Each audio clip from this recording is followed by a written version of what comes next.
So, this what y'all wanted. So we're here to have the conversation. I'm going to play some music, give some people time to get in here, and then we're going to get it in.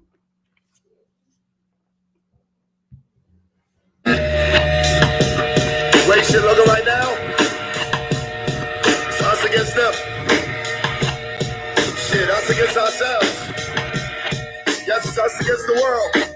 Work a little oldie. See, we never let them get the best of us, because we're the best of them. Like me with the talk game. You know how this shit go. You got the king of motherfucker, royalty while my tumor waits. Ghetto superhero, spanking street sweeper, booming cape. So hope my faith and ride on my mistakes. Compliment the misfortune, and ain't no such thing as a trauma place. No bitch ass niggas at my wake, I wake up. Chase niggas up out of there, bottom tier of my bake cup. Hoopty money coming in, how to lay in a freight truck. Punch niggas asleep still, Vladimir on the wake up. Endangered lyricists, safe for you, take the rock route. Look how my wheels pop out, extravagant, suspensions like a dropout. The battle poverty's humiliation, pity wasting on potential lost doubt.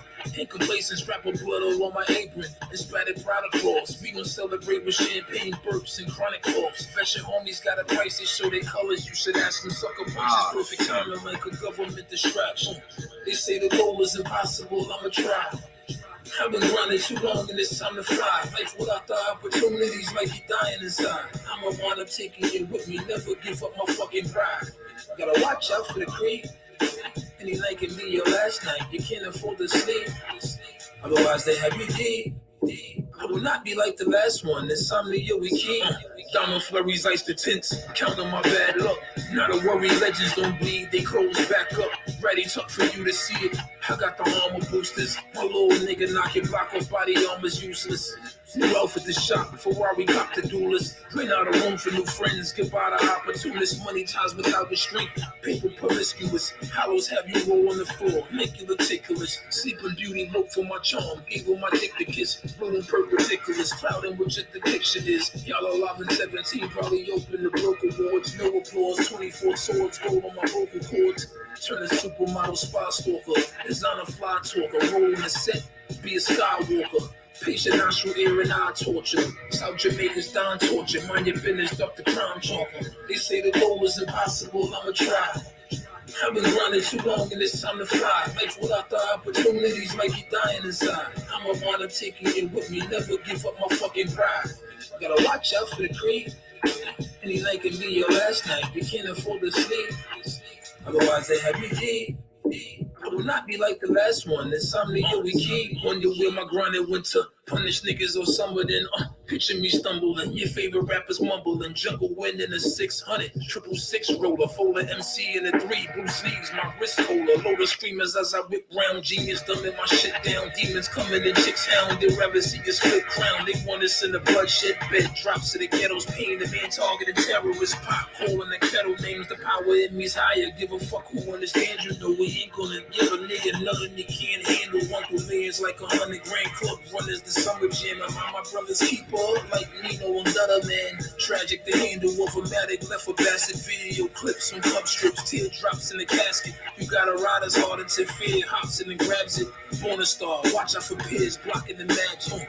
They say the goal is impossible, I'ma try. I've been grinding too long and it's time to fly. Life without the opportunities like you dying inside. I'ma wind up taking it with me, never give up my fucking pride. Gotta watch out for the creep. Any night can be your last night, you can't afford to sleep. Otherwise they have you deep. I will not be like the last one, insomnia we keep.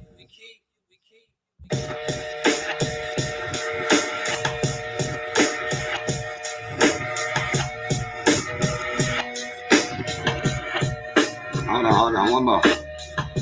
Lloyd Banks. One more.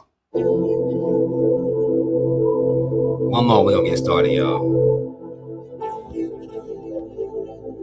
Really like a half of one. I just want to hear this verse real quick and we're gonna get started.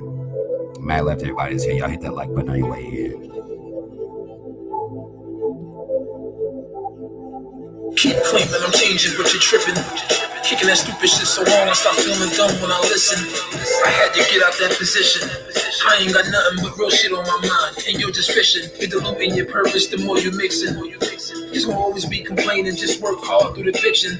Lie right in your eye with a smirk, they support the vision. Collision, and the system is designed to keep your mind in the prison. You look a while, you find the wisdom. It's not in the media, infatuation with the television, where's the love? You done left all your principles in the club, like hitting you several times. Guess it's hard to feel the pinch through the drugs. Is the exception for a thug? Caught in the trap of the creation, perfect morning, end up catching a slug. Most of them sinking, trying to make it out the mud. Got in trouble 24/7, and their only vacation is stuff, fake love, gossip, and hate. That's all they giving. Gotta make it out this motherfucking maze, cause that ain't living. Ain't no names out, anybody's for picking. Don't get caught up on the same route, running your mouth and out here slipping. The ghetto talking, you don't listen. Get your act together, or this be somebody niggas missing. Here's the making the transition. Money over everything, you see the vision, so we're praying on your downfall like it works. Get in the core, convert the energy before I write the verse. Thinking of ways to shade a nigga, spite rehearse. What is you waiting for? You find out hard to cross me ice at first. I've been going so long, look back, I see dust. When took the trust, banned from the circle here forever. Last time you'll be discussed. In this paper chase, you won't pass mine. Dying to rush, turn when a lineage you link to. Bet your family members lie and discuss. Should've been balling, but your team jumping. Put in the category of niggas that check for you when you need something.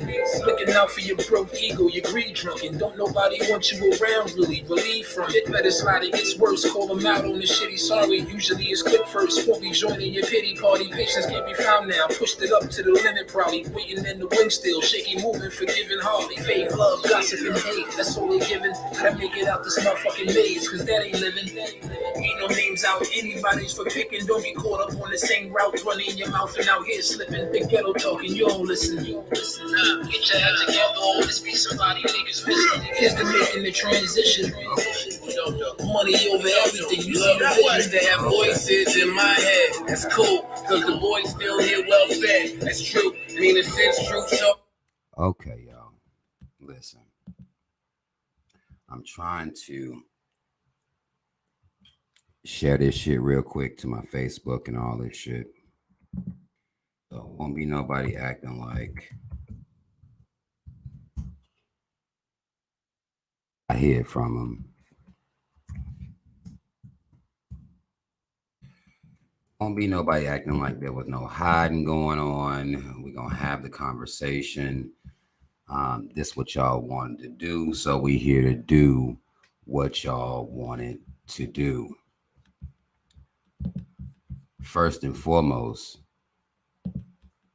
shout out Team Rob. Y'all already know what the fuck it is. Black first, second, and third. Yesterday, when I did my live yesterday, I posed a question as to whether my people wanted to come on here and have a conversation about relationships. Some of you that have been following me for a while know that we used to have these types of conversations. We used to talk about these types of things. I just got away from doing it like that, really. Fact of the matter was that wasn't nobody really paying attention to that shit like that anyway. And then once the game got really all fucked up, the game got fucked up when everybody was coming in acting as though they had all the answers. Okay, there's a whole lot of that going on out here in the streets, right? And let me just start off by saying I do not have all the answers. Okay? I don't have all the answers. I'm not on here to act like I have all the answers. I'm not on here acting like I'm no fucking guru or nothing like that. I'm simply giving my perspective as to how I see relationships panning out. Let me also say, before we get too far into this, because I used to make these types of videos, I'm going to be giving my perspective, and my perspective is going to be coming from a real relationship standpoint. And that's just in my opinion. And I remember when I used to do these videos and have these conversations, let me just say to Any woman that's listening to anything I'm saying here, understand that you're not fucking me. Okay. And I feel like there's a couple disclaimers that I need to put out here before we even get started. One, nobody listening to this is fucking me. Okay. So therefore, let's keep that in mind. If you feel the jolt or the urge to be mad, keep in mind that the person that you're fucking is either there with you, or y'all just talked earlier today, or something to that effect. It's not me. Okay. Let's get that situated, right? Because I remember always wondering why women got so mad with my opinions, and I didn't even know who the fuck they were. Like, the person you're fucking, the dick you're connected to, is still there. Okay, let's keep that in mind first. Any man who may decide to be upset with me, understand, you just a bitch ass nigga, okay?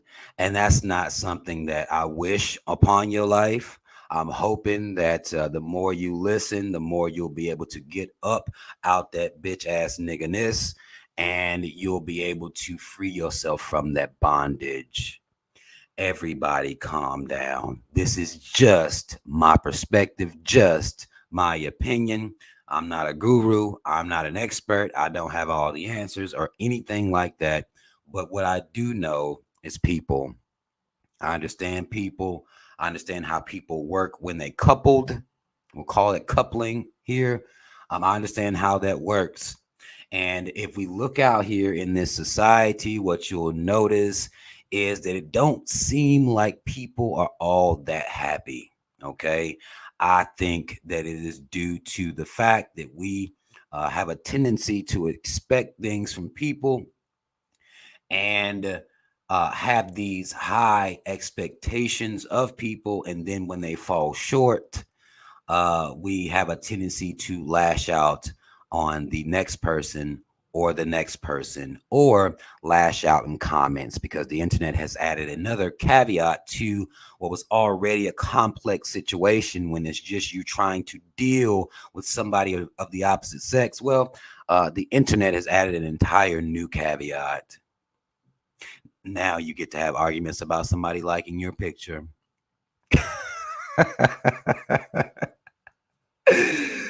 Now you get to do that. Now you get to have, issues with people that are having problems with things that are being said under your pictures. I've had these arguments. I lost brain cells being involved in these type of arguments back when the internet was first coming out. So understand, I know how ridiculous some of this shit can be. Okay. I am going to open the floor up for people to come up and give their opinions here in a little while. If you have any counter opinions or things like that, I'll give you the space to do that. We'll do that here in a little bit. Okay.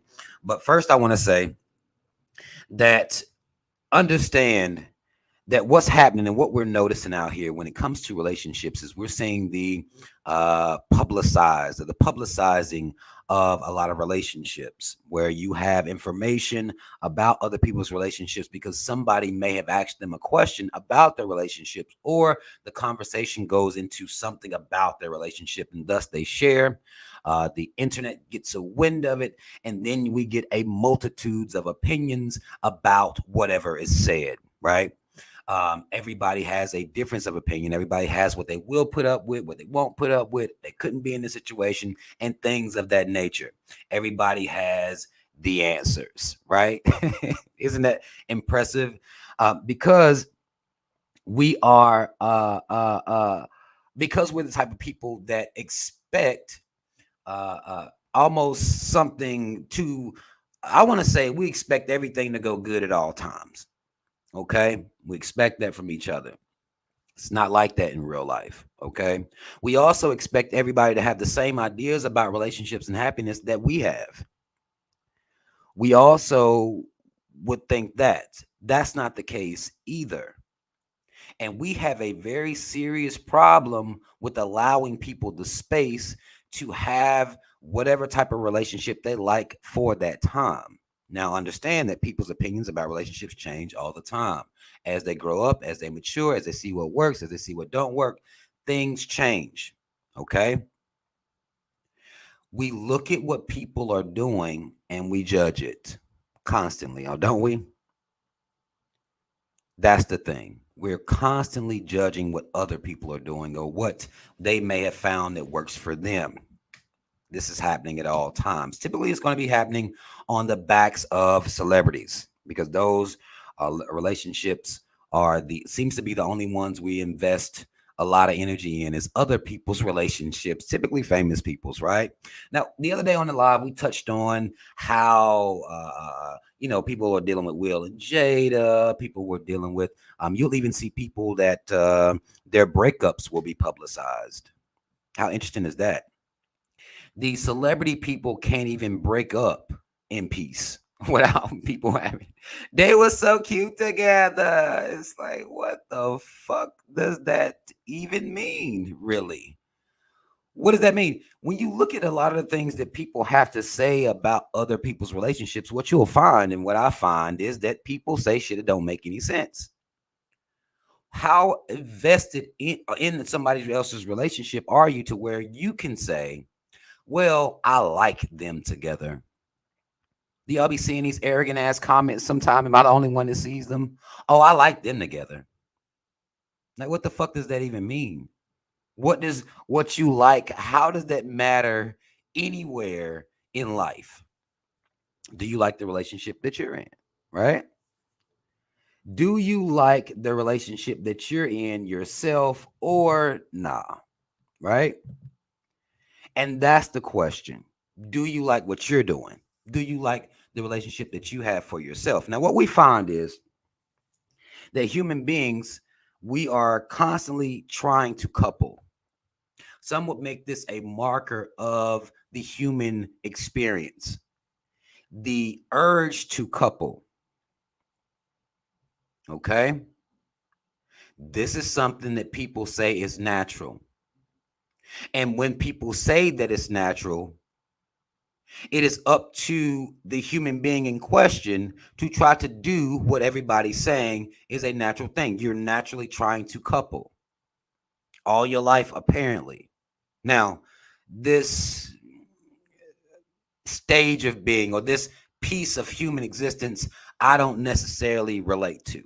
Okay. And this is what used to get me in trouble back in the day when I talked about relationships, is because I don't relate to a lot of things that people say about relationships, how they make them feel and the need for them and the necessity for them and people being miserable together.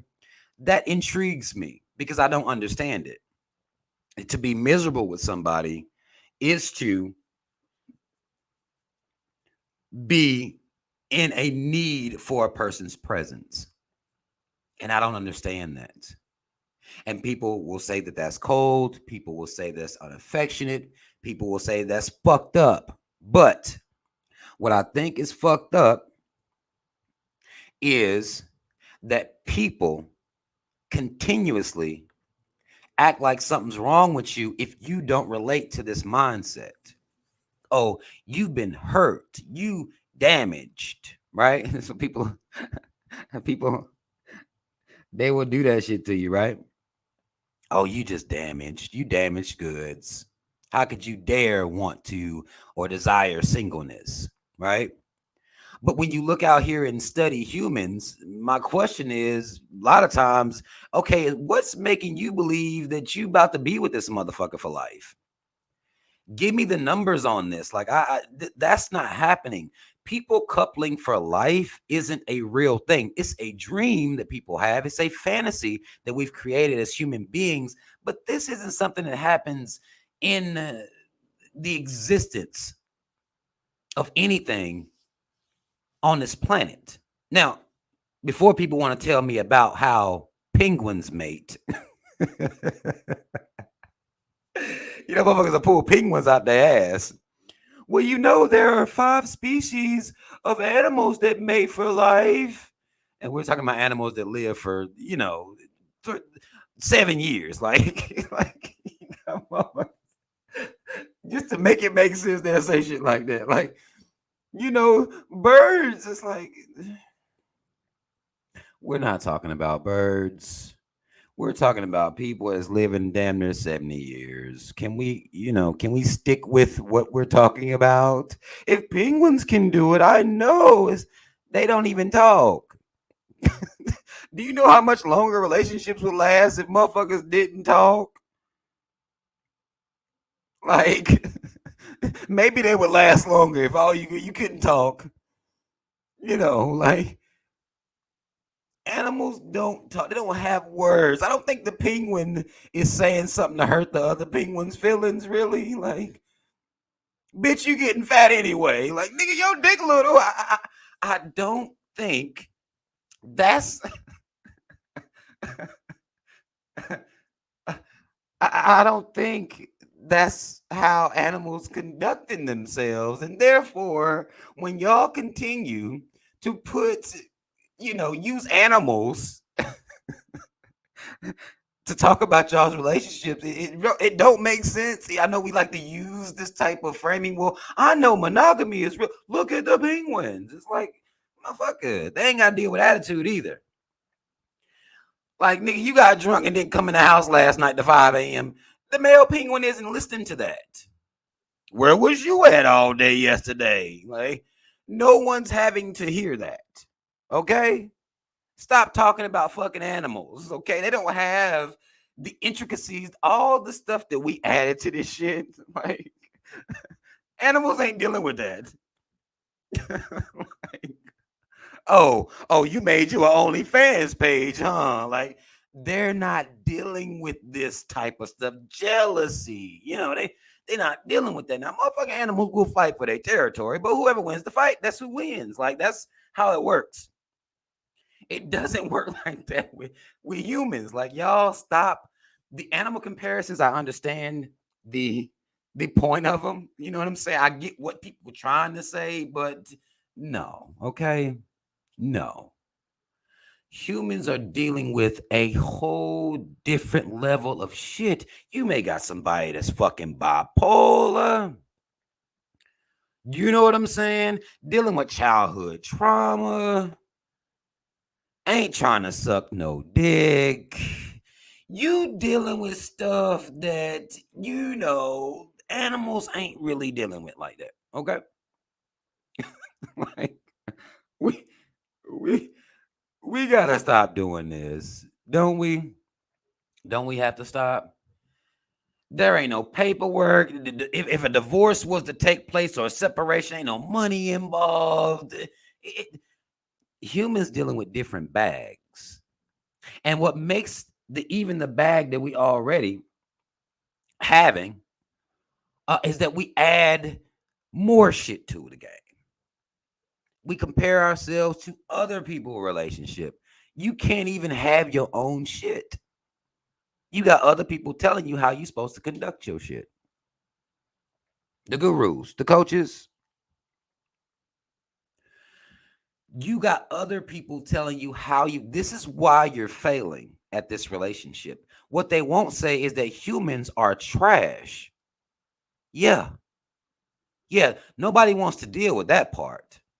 Somehow there is a consensus that says that humans can rise up from being trash and make relationships work. No. And see, this is what used to get me in trouble. Humans have this grandiose idea of ourselves that is not really proper. Okay.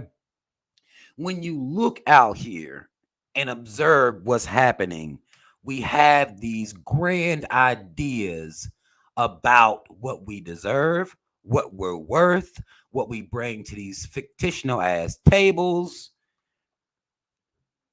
We create these ideas about ourselves. We have yet to realize, well, you're not that unique, though. That's tough. Oh, that's a tough pill for humans to swallow. Not after you've been told that you were unique, you different. You've been told that all your life. Every human being is special. They said that shit to you your whole life. You special, you different. No, I'm sorry. That's not the case. And the problem that people are having in relationships is because everybody believes this is real. Uh-oh. Hold on. I might be about to get in a little trouble. Hold on, y'all. Hold on.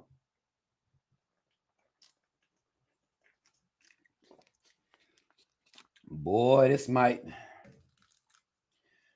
get me in some trouble. All right. Somehow, some way, human beings have convinced other human beings that we special. And because we feel that we are special, unique, dynamic, even, you hear people, I just be like, okay.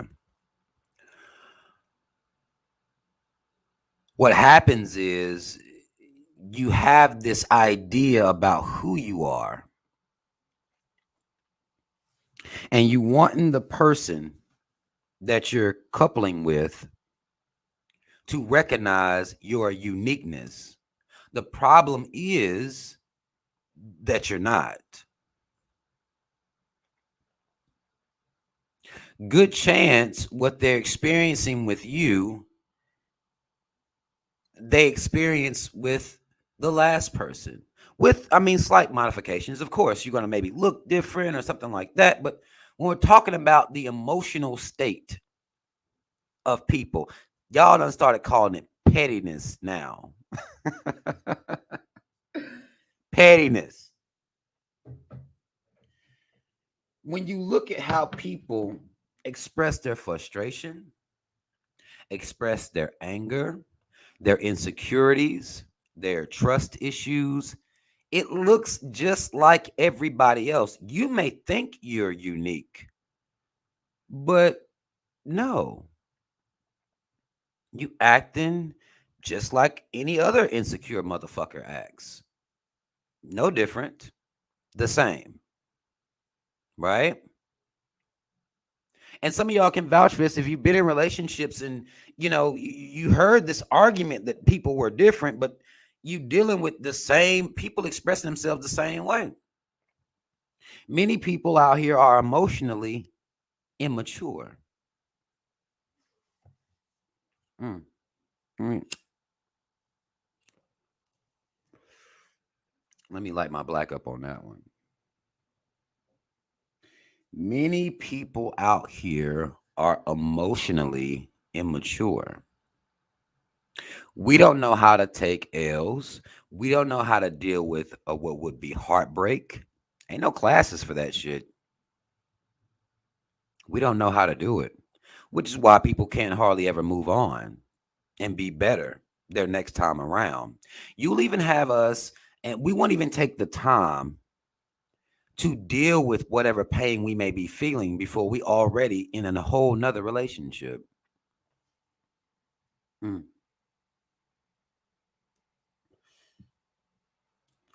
We don't even do that right. There isn't much that humans do that we have figured out. We like to think we do because we're arrogant, but we ain't got it all figured out. And when you learn how people deal with adversity, stress, what you may find is that you're dealing with a whole motherfucker that you didn't even know was there. A lot of times you realize that. You didn't even know. You didn't know how they dealt with losing a job until you got in a relationship with them. That wasn't a question you asked on the first day. Well, how do you deal with getting fired? What happens if your manager getting on your nerves at work? What happens if one of your coworkers is bothering you like hell? Do you come home and take that out on the people at the house? Now, of course, a person's gonna be like, no, right? Like, this is why you have to learn people as you dealing with them, because the answers to the questions be no. I wouldn't. I don't do that. You know how people is, right? I don't act like that. I don't know what you. I would never do some shit like that. Now, of course, these questions aren't being asked anyway, but if you are to ask them, people gonna say what? Oh yeah, I'm good. I don't do that. Right? Anytime you're talking to somebody, and can I get a witness? When you're talking to somebody, when you even talking to them about their relationships, they're gonna tell you it was the other person's fault. That's what they're gonna do. Yeah, it was the other person's fault. Women will do this a little bit more than men. I mean, we just got to be real about it. But I don't think I've ever met a woman that said, "Well, you know, yeah, I fucked it up. My attitude was trash. I would come in the house and just kind of, put all my emotional baggage on this motherfucker. He ain't do nothing. I always get on this motherfucking nerves, nagging and shit, right? I haven't met a person that the relationship that ended. And again, understand my perspective is I deal with women, okay? I haven't met a woman that would be like, I was on some bullshit. That's rare. That's a rare thing. Yeah, I was on some bullshit. And you won't, and again, I don't deal with men in relationships, but when you talk to men, they're gonna say they may be like, yeah, I fucked that up, man. I fucked it up. A man might fuck around and say that shit. Yeah, I fucked it up. I hate I fucked that up. She was a good one too. I fucked it up. Right? We haven't learned how to deal with our emotions. Everybody is flawless. Everybody is perfect. Okay. And we talk about this. This is a running theme here on this channel when we start talking about relationships. This is one of my problems with these coaches. You can't coach somebody into being relationship material. That is something they have to see within themselves to do better. Right. I couldn't tell you, well, yeah, I can teach you and show you how to be successful in your relationship. I can't do that. You have to decide that some of the behaviors that you engage in turn people off. That's hard for us as humans to deal with. This behavior is turning people off. Maybe I should change it. Maybe. Or I could just say, well, they wasn't strong enough or wasn't built enough to deal with me like that. That's what it is. And I'll just get me somebody else. And well, they wasn't strong enough to deal with me either. The next motherfucker, he wasn't strong enough either. She wasn't built right either. That's what you're gonna get. Oh, they just can't deal with me.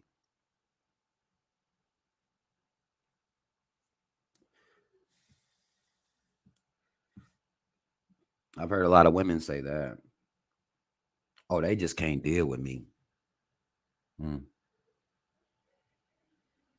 Not factoring in the fact that most people don't really want to have to deal with nobody. Like most people don't really like that. As to life being what it is already, most people don't like that. Don't want to have to deal with their love interest. They don't want to have to deal with that. But it's a bragging right for some people. They couldn't handle me,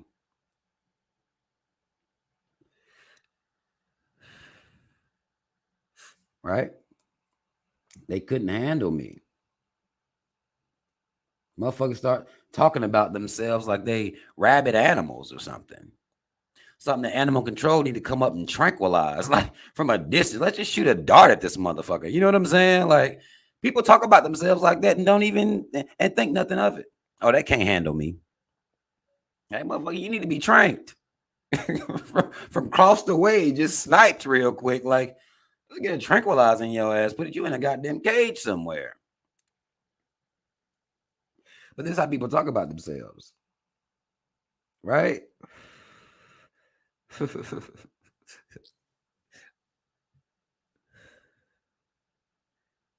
And we understand that people have different ideas of what it is to be successful in a relationship. There are completely different constructs. What people should be doing is being very honest about who they are and what they're bringing to the situation. That's what you got to do, especially us that's up in our 30s and shit. Like it's really time for you to just be real. Okay, you've had enough relationship experience now. You have to present yourself as you are. You must, because I understand getting comfortable with somebody. I get that. But you must be real about who you are. For example, let's take me for example, right? I'm not a sensitive guy.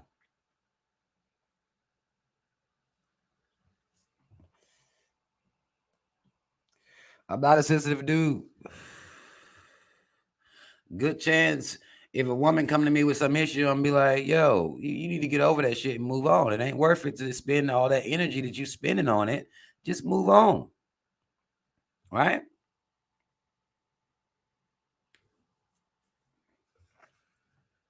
Just move on from that. And that's looked at as cold. Well, you're not being, you're not being supportive. Like, no, you want me to support some bullshit. Like, come on, let's go. Like, let's just go real quick. Whatever it was, let's just move past and let's just go. Some outside shit, some work shit. Don't nobody care nothing about that shit. Are you gonna quit? No. Okay, well then shut the fuck up. That's insensitive. You see what I'm saying? That's insensitive. That's looked at as insensitive. But I wouldn't lie to a woman and come in. A lot of motherfuckers want to come in and act like they on some Brian McKnight shit. A lot of niggas do this, lover boy shit. You know what I'm saying? Like, nigga, you're not like that. Stop playing. Because now you done misrepresented yourself.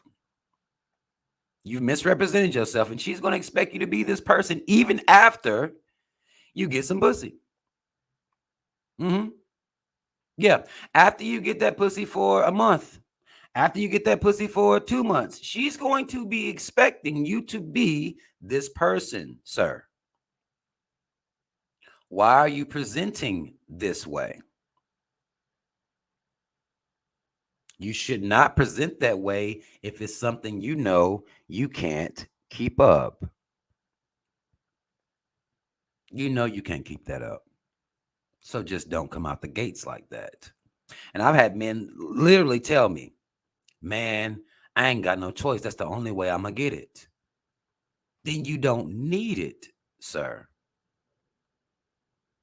Like, you don't need it unless you just want some short-lived, play with somebody's emotions for a few months and then, let them down and fuck them over. Like, it ain't no point in you selling that dream.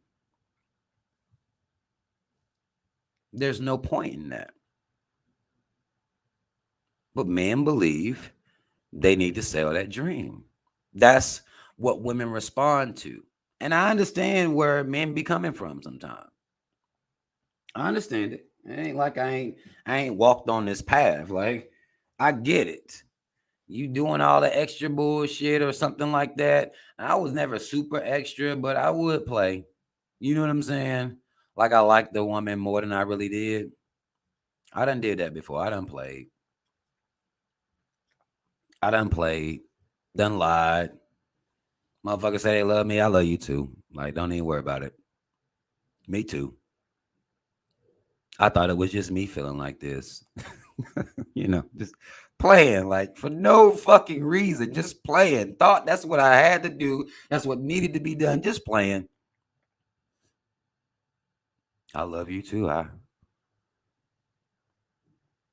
was kind of shy about saying it first, but since you put it out there, I feel like I can come out here and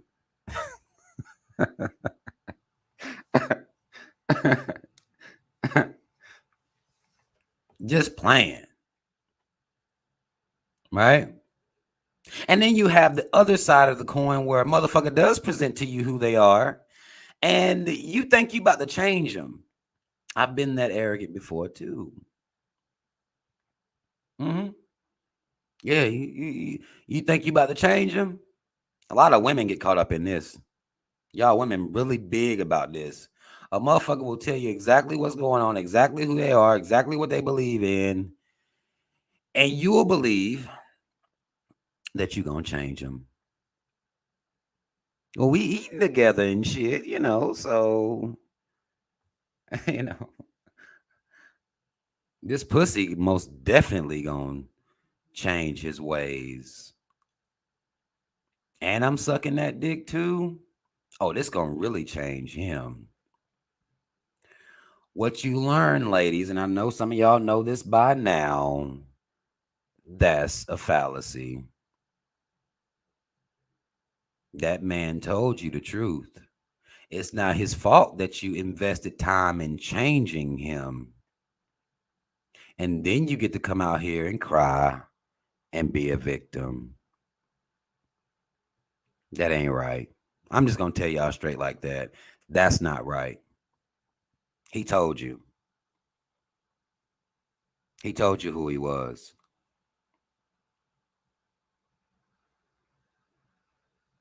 You're not about to change him. He gonna have to work on changing himself if he feels as though there's something that needs to be changed. You're not about to fuck him into obedience. Like, it's just, it don't work like that for real. You can think that, but you end up getting your feelings hurt. You're not about to change him. If that motherfucker told you who he was, you need to accept that now. Be like, hey, I'm not gonna deal with you like that. I'm not really fucking with that like that, and just move on. That's the best thing for you to do in that situation, because you end up playing yourself. Them wasted pussy on him, didn't you? Didn't you waste it? How many y'all women done wasted some pussy? Can we get a hand raise? Have y'all done wasted some in your life? Because I done sure wasted some dick. I just want to know if anybody in the chat, any woman done wasted some pussy, thought it was about to do something. Anybody? Oh, can we have any honest women in the chat tonight? Anybody done wasted some? You thought? Like, you thought if you held that one leg up real quick, do both of them bitches back, you thought you threw them. You thought when you threw both of them bitches back, this nigga he gonna know what to do after this, right? You thought that? You done learned, didn't you? Did you learn? How long did it take you to learn? Just holding both them legs back, arching that back right when he turn you over. That shit sexy, but it ain't about to. Some of y'all raising y'all hands. Shout out to the real women in here tonight. Just wasting pussy. It just a waste. A one off. Like I thought, I didn't know. Just wasting.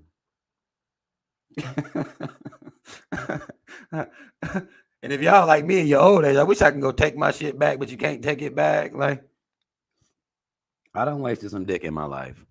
My hand is up to. I done wasted some. Thought I could do something. Thought it was about to do something. Like, nah, this bitch gonna be aggy, nigga. And dick didn't do nothing but make it worse, nigga. Like, you thought.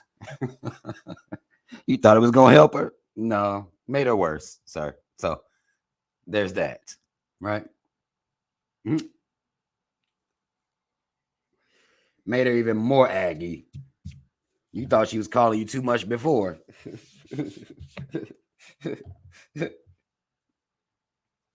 And let you fuck around and eat some pussy or something and be okay at it. Oh, you're done. Brothers, you're done. Listen, you're done. You done. You thought she was crazy before.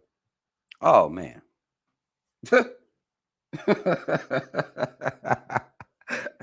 You thought she was crazy before, huh? Eat some pussy right. See what happened to your ass. You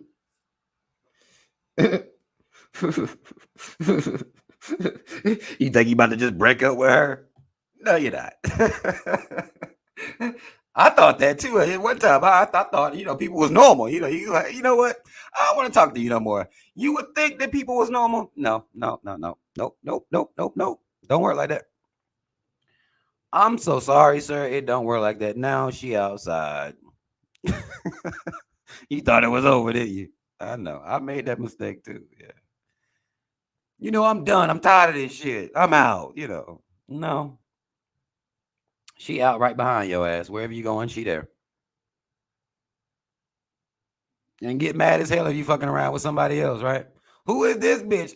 We're done. Like, what? You stop acting like you getting cheated on. Like,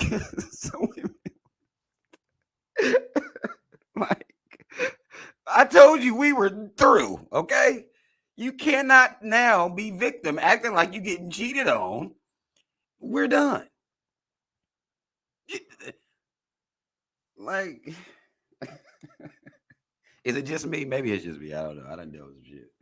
I done dealt with some shit with some women in my life. Like, I said it was over, okay?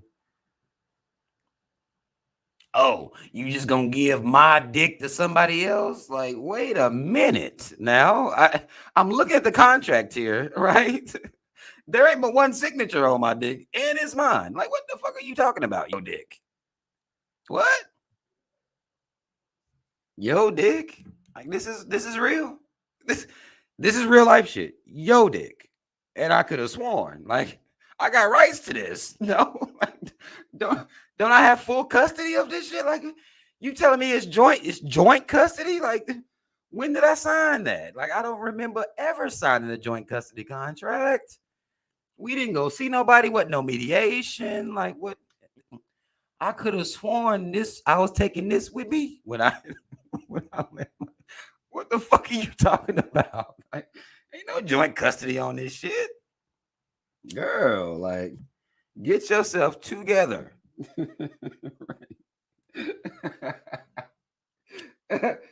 Y'all better be careful. Y'all better be careful. Like, people will feel like they belong to.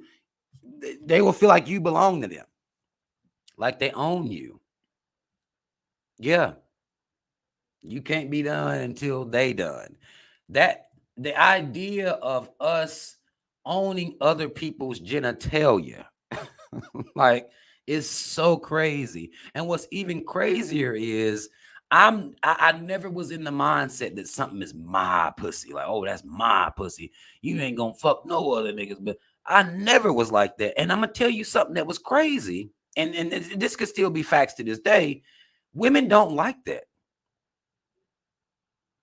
They do not like that. They want to feel owned in some type of way. They want to feel like you would be jealous or something. Like that shit would destroy you if they fuck somebody else. It doesn't destroy me. Never have destroyed me. I shrug. And women don't, they did not like that. Oh, you just don't care about me. Like that. That's not what's being said here. You asked me what would happen if you fuck somebody else. I said I would shrug. That don't mean I don't care about you. You gave me a situation. I'm telling you how I will respond to it. I ain't about to cry. Because I know it ain't mine. I was never under the illusion. Even when I was in it and you told me it was mine, I didn't believe you. I didn't go to mediation. I know we don't got joint custody over this shit. Now, you may get some other motherfucker to believe that it's theirs and have them stalking you, killing motherfuckers for you, beating people up for no reason. No, it won't be me. Oh, you just don't care. You one of them niggas that just don't give a fuck. I used to be like, what the fuck? How do I win? Threaten your life? Is that what's necessary right now? If you fuck somebody else, I'm killing you and him. Ooh.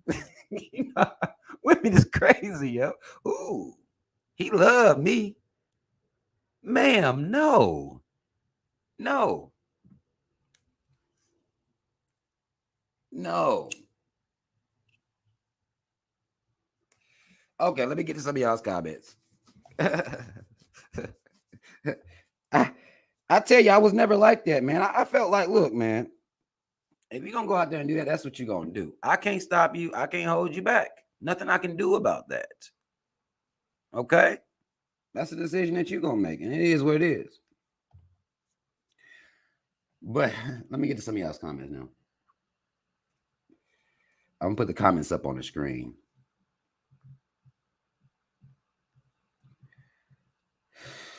Let me see. Let's see what we got. So Not Funny, you was here last night. Mad love to you for showing up again tonight. Mad love to you.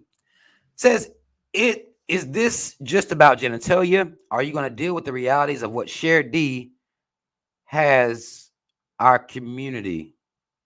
I don't know if you finished that thought.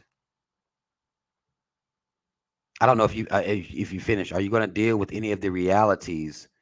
I guess I could say no. Like, it's not for me to deal with. It's for the women to deal with. I don't think that's for me to deal with. Honestly. I really don't think that's something that I should be dealing with. I don't think I can say, hey, men, stop sharing your dick. And they be like, oh, shit, y'all heard what Rob said? That man said stop sharing dick. Let me stop. No. Don't work like that. Not in real life. Again, you may have people that get online and they try to be unrealistic about what's going on out here in the world. I can't tell nobody to share their D, share their P. I can't tell nobody what to do with their genitalia. Keep it clean. Keep that blood work right. But that's really all I can suggest to people is keep your blood work right. I can't tell people what to do with their dicks and their pussies. Like, that ain't my job. It's not my job, my responsibility. What I will say is that people should be honest about whether they believe in monogamy, whether they're going to be monogamous or not. I think that's about as far as I can go into that. Because I can't tell fuck what to do. That's not why I'm here. We're not doing that.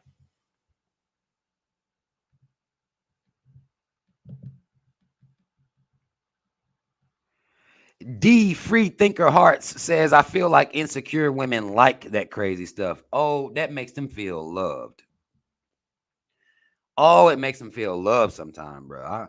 I'm telling you, it makes them feel loved. It's crazy, but this is the caveat. This is what I'm talking about. That's what when I was talking about the comparison between animals and humans that we always doing that. Animals don't have this type of stuff going on.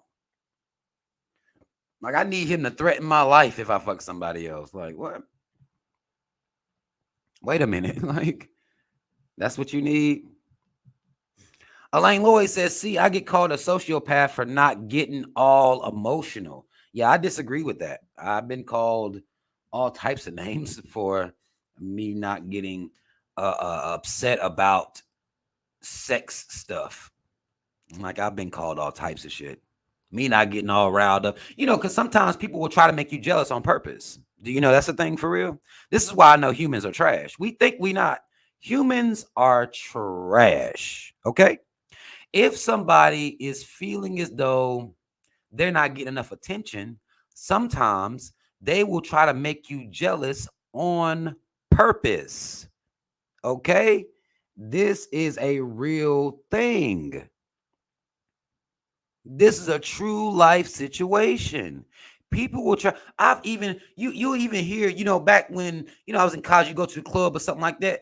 Girl, shit, she may have a boyfriend or something like that, but she'll push up all on another dude because the boyfriend wasn't acting right. So she'll use the other dude getting that attention from him to make the boyfriend jealous. And the boyfriend might be crazy.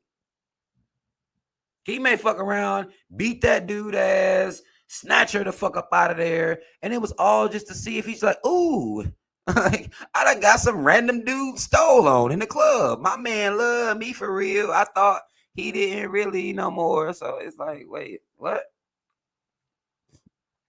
Wait a minute. Like, that's okay. That's okay though. Yeah, I'm going to stand on my sociopathness, if that's a thing. Like, sociopathicness. I don't know how to say it, but I'm standing on mine. I don't give a fuck. No, I'm not jealous, and I never will be. I don't give a fuck. Sharonda says some people smother and make issue if their partner goes out to be with friends or family. That's so unhealthy. Those the red flags people need to take seriously. Absolutely. Absolutely. If you can't even go hang out with your cousin without a motherfucker like, oh, you over there fucking somebody, I know it. It's like, man, if you don't come, like, well, now I am, since I was that childish back in the day. I wouldn't do that now. I'm a little older and more mature now, right? Back in the day, man, if I wasn't doing something, the motherfucker gonna keep telling me I'm doing something. Oh, I'm gonna go do something then. I mean, it is what it is. Because I never believed in. I was never believing in no monogamy and shit like that, right? Anyway, right? But there'd be times where I really wasn't doing nothing. Like, I'm chilling. And you gonna keep telling me I am? Okay. I got something for your motherfucking ass. I'm gonna go do it. You're not gonna keep getting on my goddamn nerves. You're not gonna keep doing that shit to me. I can't even go play basketball with my niggas. You're like, I can't do nothing. We can't play the game. I can't do anything. Oh, it's some bitches over there. I know it. Well, it wasn't. But now they on their way. Huh? Childish. That was. I've been childish. Okay, I've been petty and childish before, but I get tired of that shit. Like, motherfucker, if that's what you think all the time, then don't fuck with me then. Like, I used to get so fucking mad. Like, don't fuck with me then. If this is what's you thinking about me all the time, just cut me the fuck off. You say that, they don't do it. They just want to keep torturing you. It's sad. Marcus Garvey says, I do not believe monogamy should be forced. Cultures have always had multiple wives. You can't tell black folk that. Don't you tell them that. I ain't sharing. Yes, you are. Yes, you are. Yeah. Not only are you sharing, somebody sharing you too. It's both ways. Stop playing with me. Because you fresh off a dick and you broke up with that dick, and 3 days later you on another dick. Now you may not call that sharing, but at the end of the day, yeah, that's what it is. Because if this nigga start acting away, you gon' fuck with the last nigga you was fucking with anyway. Now again, when I'm making these statements, I don't want y'all women to be like, I would never. That's not what I'm being said. What I'm saying is these things are happening. He start acting up, she'll go backwards. It's happening. Y'all ever seen Michael Jackson do the moonwalk? Yeah, like that. Just like that. Straight like that, too. Like, straight like that. Straight like that. Not so funny says, I meant for conversation, not in the sense of controlling or telling people what to do. It's not insecure to be interested of whose bacteria you're sharing. Hey, again, that's what I'm saying is people should be honest. Trying to control people. Let's say, what I'm saying is you can't tell somebody not to fuck other people and they be like, oh, okay, well, since you said it, I won't now. That it don't work like that. You know what I'm saying? Like, we got to be realistic about it. You got to be honest about what you're doing. Most definitely be honest about what you're doing and what you believe in coming into the game. But if you believe threatening people, I mean, I've had women I was fucking with that had boyfriends that threatened them all the time.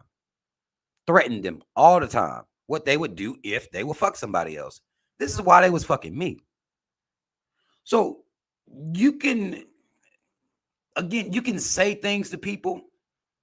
And I know we act like they're laws, they're commandments, but they're merely suggestions. You make sure you're in the person that you're fucking with on the same page. That's all you can do. That's really all you can do. There's nothing much you can do with people. Telling people what to do, it just don't work. It really don't work like that. You got to make sure you get you a man that is in the same mindset as you. That is with the monogamy. He believes in it. He's telling you y'all gonna be fucking forever and ever, ever, ever, ever. And he never gonna fuck with nobody else. Now, believing that it was cause what I'm gonna call it causes devastation sometimes. Because people realize sometimes that that's not really the case. Not saying it's always a lie, but sometimes people be saying shit. And you'll have people that will be in relationships with people, and that motherfucker getting on their goddamn nerves. Every day, they just on their nerves, nagging, arguing. They don't break up. What they do is that opens them up to talking to other people. Now they're going to look for a new haven. They may not leave the relationship, but in their mind, they're looking for another haven. Like, I have to deal with somebody that's not getting on my fucking nerves. So they're looking for another haven. And that a lot of time that allows to for other people to be brought into the situation, and now everybody fucking other people. I've seen it to where the woman fucking other dudes and the dude fucking other chicks same time. Or here's this caveat. There's this tit for tat shit that people do. Y'all heard of it, right? Let me explain. Real quick. Let me show y'all something real quick. What you'll have is a situation where a woman or a man gets caught stepping outside of their relationship, being engaged in sexual acts with somebody else, right? Now, The woman or the man may decide to stay with this person, may decide to so-called forgive this person. But what they do is they keep that grudge within them. And what they will do with that is, well, that motherfucker cheated on me. Well, I'm going to cheat on him back. Tit for tat. Becomes like some weirdo game that's being played at this point. Again, humans are trash. And I want that to be the running theme. I want you, I'm showing you how people trash. I'm trying to show you. People are trash. They will play them tit for tat games. They will play the game where they say they forgave you and you can move on, but they throwing that shit in your face all the fucking time. Now it is being used to justify them acting like fucking weirdos, calling you 1,000 times, like, and then they get to say, well, well, basically you fucked over me before, so now I'm gonna act fucking crazy. But you said you forgave me. You see what I'm saying? Catch the other person in some shit, and now they use that to justify, well, motherfucker, you did it too. I took you back, right? Humans are trash. Humans are complete trash.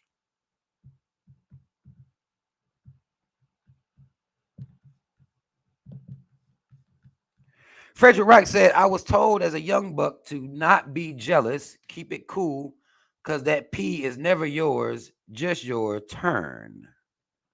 Bars. That's reality. That's reality. It is what it is. People move on, especially when we're talking about sex. People move on. They get bored with people. People move on from people sexually all the time. It happens all the time. If you believe it's yours and it's going to be yours for forever, then you fucking yourself up. You fucking your whole self up. Because when that ain't true, you going to fuck around and end up putting yourself in a bad situation where you doing some old wild shit that's going to land your ass in prison. And now, where you was going crazy over one pussy, you're not ever seeing pussy again. And it can't be worth it. I don't give a fuck what nobody say. Nothing is worth getting so jealous that you do something that's going to land you in motherfucking prison, where now you with niggas all the time. I don't even get the logic. I don't give a damn if I walked in and let's say, my wife, I done got married, yo. Something happened. I don't know what happened. I don't know. She floated from the sky. I caught her in the palm of my hand almost. I just caught her and she was just floating from the sky, and I went and married her, right? I walk in and she in there going ham, like with the best man or some crazy shit happened like that. Man, I'm a shrug so goddamn quick. Is it really worth me taping phone books to my around my stomach and rib cage area? Is it really worth me having to defend my asshole in the shower? I'm thinking that forward. Okay. Again, me and Elaine talked about it. You can call that sociopathic if you want to. I'm thinking forward on what my life is about to be if I was to decide to murder these motherfuckers right now. I'm not trying to live a life where, I'm doing push-ups, lifting weights in the yard. I'm doing all this shit, phone books, worrying about motherfuckers shanking me all over a woman that I thought was mine getting some outside dick. And I even saw it. I walked in the house. Oh, shit. They fucking in there. I'm like, well, let me give them their privacy. I'm not going to prison for that shit. No. No, hell no. I'm not built like that. You can call that emotionless. You can call it whatever the fuck you want. No way. No way. Elaine Laura says, get bored. I know this ain't after dark, but I hope he explains boredom. I never got that. Let me tell you something, man. When people say, when they're dealing with getting bored, it's not just in one area. What happens is people get bored being in a situation where they have to argue with a motherfucker all the time. So it's not just sexual boredom. It's a number of things. And it's typically going to be that energy isn't right between them on a regular basis anyway. Now, earlier in a relationship, sex could mask it. It could mask the dysfunction. People fight, they fuck. They never resolve the issues. They just fuck through them, right? After a while, you get sexually turned off when somebody is turning you off. Not physically, not saying this bitch got fat or nothing like that. Just the attitude, just the vibe. And you get bored with the situation, like the same thing day in, day out. This motherfucker getting on my motherfucking nerves. So much so, I don't even want to fuck him no more. The sex ain't even good enough now to overcome this shit. It was good enough to get us through. We had that one argument. We fucked through that. But now we done had 1,000 arguments. I'm tired.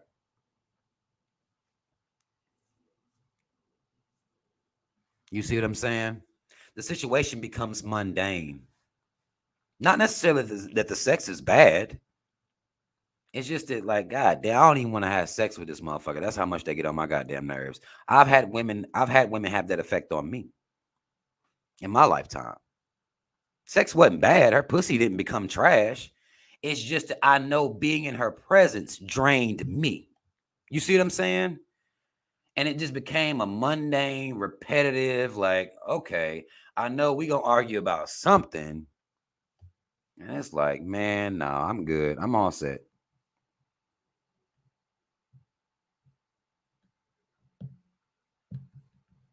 I'm all set. So Not Funny says, is this the only type of black folks out here? I thought this was a different level of conversation on YouTube. Man, I'm gonna tell you something. I think the quality of black people can change. And again, this is just dealing with relationships. I'm not even necessarily, we are talking about black relationships, but I think that, men and women have a tendency to just wear on each other's nerves, man. They have a tendency to wear on each other's nerves. And they don't resolve the issues. I think that any healthy relationship can go get to the problems that they're going to have, interpersonal problems. Again, we're not talking about abuse, no DV shit, you know what I'm saying, and crazy like that, but resolve the issues and really move forward or really walk away from the situation. I think that would resolve a lot of issues. I mean, I just don't know if we've developed the type of emotional maturity that would allow that. I think the conversations are always being had about, physicality mostly. You know what I'm saying? Like, it's always about vanity and physical. If you look good, then you ain't gonna ever go through shit in a relationship. But that's not true, right? I think that there are quality people out here. You just have to make sure that you and your idea of what quality is the same that the other person that you're talking to has. Because my idea of quality and what I want in a relationship or somebody that I'm involved with or sharing space with may be different from theirs. It may be different. So what you have to do is find people that think their place of peace is the same as your idea. Y'all got the same ideas about this. Most of the time we don't do this. We say they fine. We say, damn, she thick. We fuck them and we just keep fucking them, whether they get on our nerves or not. And those two people that are in that and together, they may be toxic. We're using this terminology. I put toxic in quotations, right? But with somebody else, they may be all right. You see what I'm saying? I think it comes down to that. I think there are quality people out here.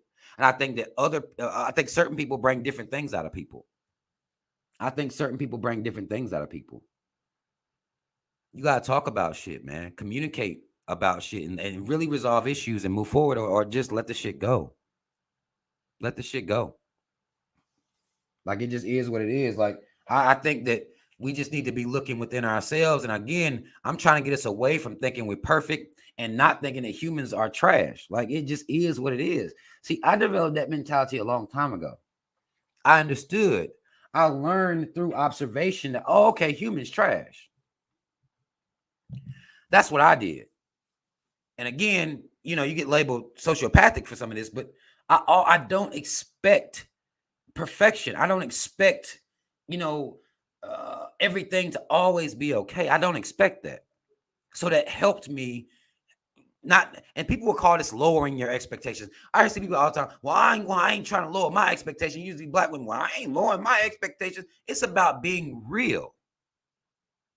It's about having reality as a part of the equation. Humans are trash. They're fickle. They change.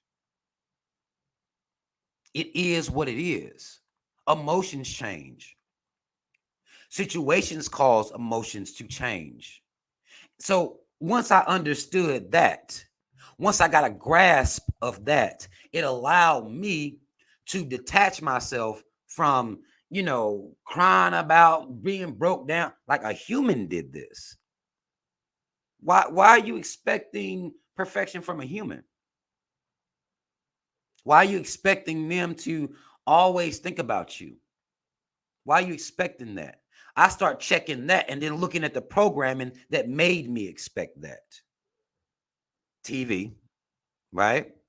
A lot of stuff happening on TV. But what I did was, once I start observing people for real, and when you talk to people that are in love, you don't hear stories of perfection. You don't hear them. Not no perfect shit. And they still love each other. They would never do anything to put one another in harm's way. So once I noticed that, I'm like, okay, here we have humans that fall in love, fall out of love, fall back in love, fall in love, fall out of love, again. Once I started seeing that shit, I was like, oh, okay, say less, right? Like, oh, okay, say less. People are fickle. And that's the part that we leave out when we meet somebody. People are fickle. They change. They may disappoint you, right? We leave that part out. And again, I'm not talking about a motherfucker coming across your face. Okay? I'm not talking about like that. I'm saying interpersonal conversations need to be had to make sure you are going to get more positive out of the situation than negative. A lot of us, the negative outweighs and we still stay. And then we act like victims for staying. Nobody's making you stay. You're choosing that. You're choosing that. London Link says our grandparents' relationships weren't perfect, but they stuck it out. But ask them about it, and the tell-all book comes out. Man, you talk to some older folks, they'll tell you that real. They're not going to bullshit you. They're not going to create this perfect narrative. Now, again, I don't know why people are doing that. We as people try to do that because everything has to be all romance and, peaches and cream and, it don't work like that. That's not reality. Now, what I am saying is that the good should most definitely outweigh the bad. At the time that the bad, even slightly, I'm talking about a 0.0001%, that negative outweighs the good, you leave that situation. Save yourself some time. But we get caught up in these pictures. Look at this picture on the screen right now that I got in my background. Just look at that. Look at that picture. This is a picture of love to me. You know what pictures of love look like to people today? Two people on a beach. Let's say they're in Bora Bora somewhere. Two people on a beach in their bathing suits. Everybody's all smiles. This dude done picked her up. She might be on his back or something like that. That's love. Now, that couple going to be broke up in a matter of months, years sometimes. But then people going to break up. But when you look at the pictures, it looked like love. To me, this picture on the tree ain't neither one of them smiling. Got the heat in their hand. This looked like love to me. See, when I see people all up online, you know how people are, kissy all up online, which I hate that people have decided to publicize their relationships this way, but you'll see people full-blown kissing in the mouth, taking pictures, and licking each other and all this little weirdo shit. Them the motherfuckers to be broke up in a matter of weeks. And we ain't questioned that yet. Like, why haven't we looked at that like, okay, it's all right. Is there's something to that? We think that's love. It's not. It's not. But we believe it is. Therefore, we try to mimic our entire relationships after these pictures.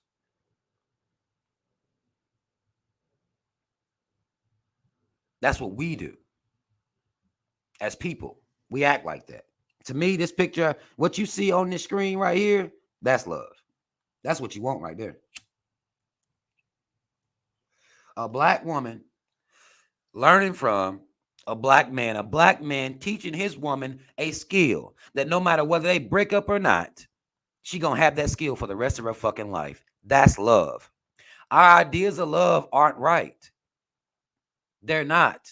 They rose petals and jewelry and cards and gifts. This right here is love. No matter what happens they could break up. Hell, I don't even know if this is even was Robert Williams' woman or not. But she has a skill now that he giving her that she gonna take for the rest of her life. No matter what, she gonna know how to use that heat. That's love. That's how you leave a permanent impression on somebody that you care about. She's open to learning from him. You notice that? A lot of women ain't open to learning from men these days, right? That's the new wave. A lot of women ain't even open to learning from a nigga, right? He's teaching her a skill that she always have for the rest of her life. And she learned that from him. Even if they break up, she learned that from him. That's love. The shit we be on out here, oh no, it's not love. I can't even say it's temporary, photo shoots. It's just photo ops. That's all people have relegated their relationships to photo ops. You see, I'm gonna tell you how you can tell this. Look at people's wedding pictures. Talk to them after them first 2 years. Look at the pictures. Look at the reception. Look at all the little nice captions that they wrote. Talk to them people in real life. You'll be like, what the fuck?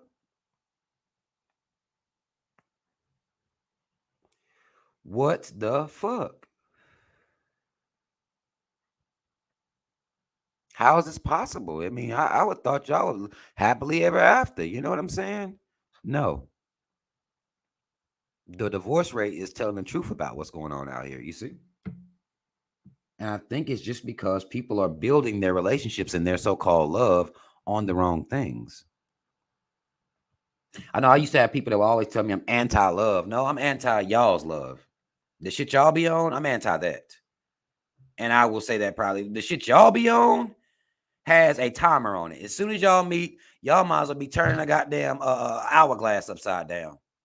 Y'all shit got a timer on it. And I don't fuck with that. And people would give me a hard time. Like, it's like, look at y'all. Look at y'all. Why in the fuck would I place or put my ideas about love based on what y'all doing? Y'all shit is trash. Look at how y'all talk about each other once y'all break up or once y'all get divorced. That ain't no damn love. Then you mad at me because I don't look at love like you do?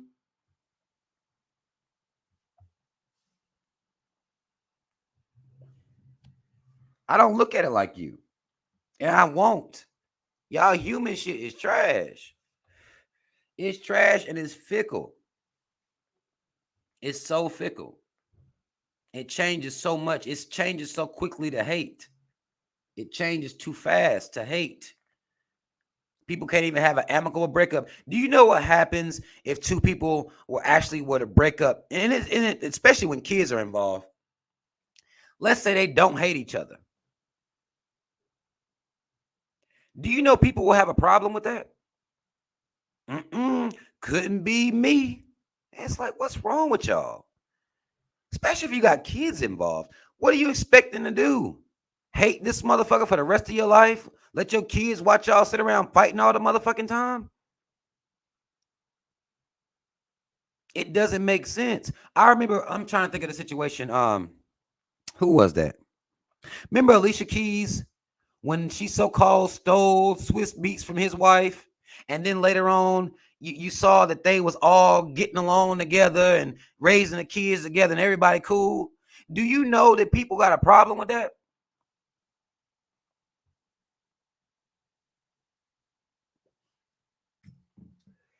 People couldn't be me. Like, that's because you are dysfunctional. That's why it couldn't be you. You want to hold a grudge until you die. That's why it couldn't be you. Some people choose functionality and happiness and moving forward. Do you know how many people are not with that shit? They choosing violence. Y'all know how people say this shit. Like, motherfuckers is choosing violence with pride. With pride.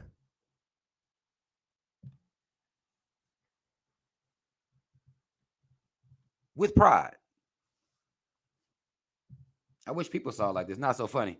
Not so funny says, I know you're giving your opinion. I hear a lot of ideas that can be directly linked to the problems you seem passionate about in other content I found of yours. That's not what people think about my content about relationships. That's not the case. That's nice that you do. I appreciate you for that. I really do. I appreciate you for thinking that. That's not how people see it, because we have a certain idea of romance that has nothing to do with Black power. We just touched on that last. It ain't got nothing to do with Black power. Oh, no. No, ma'am. It has absolutely nothing to do with Black power. Nothing. This is just real. People think I'm crazy. I don't believe in love, relationships. If you have a real idea about this shit, if you're not in la la land about this shit, ain't nobody want to hear what the fuck you talking about. They don't want to hear it. D Free Thinker Heart says there is this new get the bag trend going on social media. Apparently now money equal love. Man, listen. The number one cause of divorce is money. Some of y'all knew that already. So it's not apparently now money equals love. It's been equaling love for a while. This isn't new. The number one cause of divorce is money. You would think it would be infidelity, right? It's not. It's money. Money been love. This is why, again, I do not subscribe to the idea of love that humans have. I just don't. And I don't give a fuck who thinks what about it. I don't subscribe to the same ideas that people have.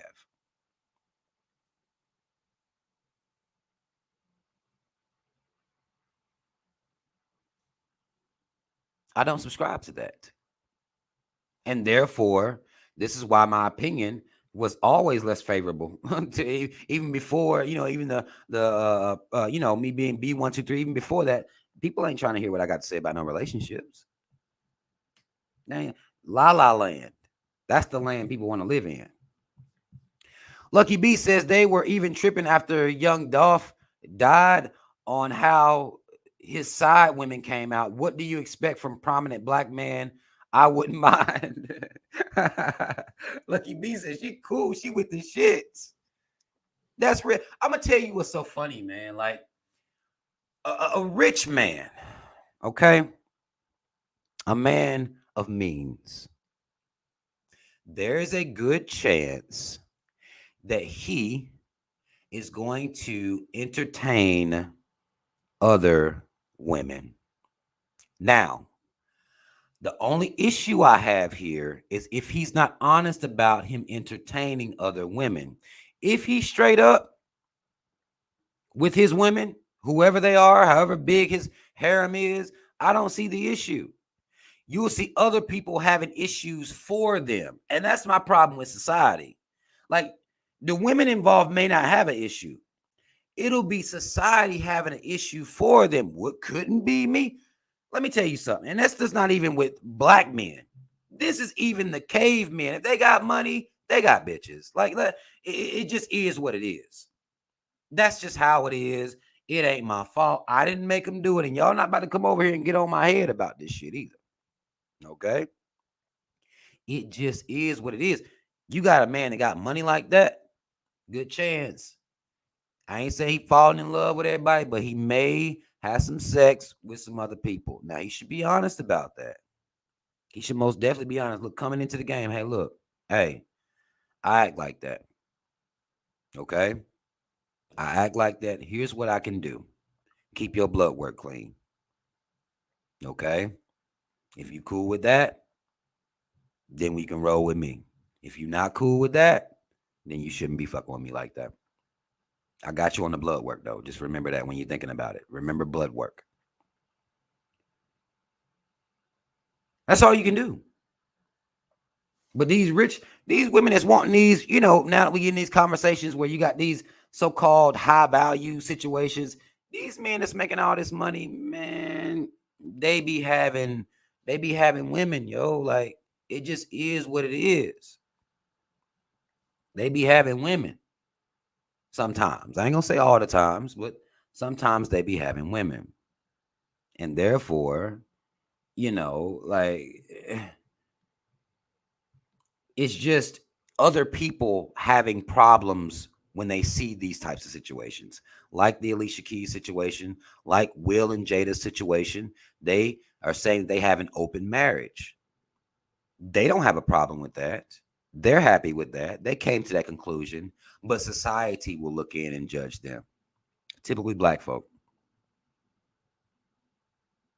You're dealing with people that live a so-called poly life. Society has an issue with that. Society feels the need to say, well, I wouldn't do that. Nobody asked your bitch ass to. You see what I'm saying? That's the problem that I see. Nobody asked you. If people are involved in a polygamous relationship, that means all parties are understanding of what's going on here. Who are you? Who are you? You keep doing what you do.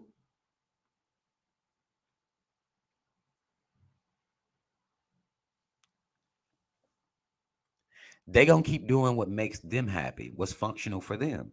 Oh, she dumb. I would never. She a doormat. Like, okay. You sound mad. You're upset, and it's not even affecting you. That's the situation I used to run to. That's why I made a disclaimer. Like, keep in mind, I'm not your man. We not fucking. You don't have to deal with me in real life. Keep that in mind. Because I'm telling you, it looks like, if you look at how people comment and talk about other people's relationship, you think somebody was forcing them to be a part of it. Nobody's telling you. You keep doing what you do. Switch relationships every year. Get into a new relationship every other year. Like, do that. Do what you've been doing and quit bothering folk.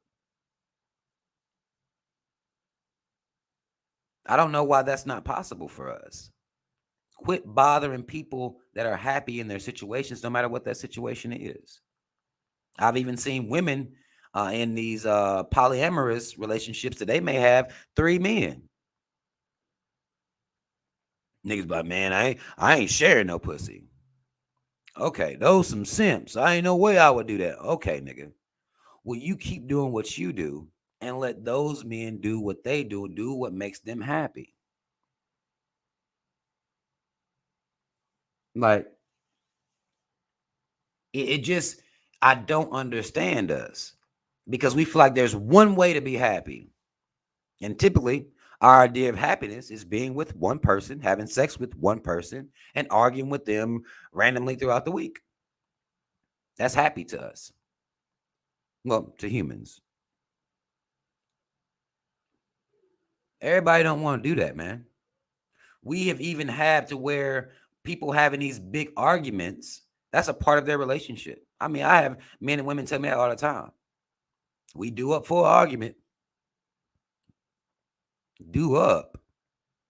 You're due for an argument?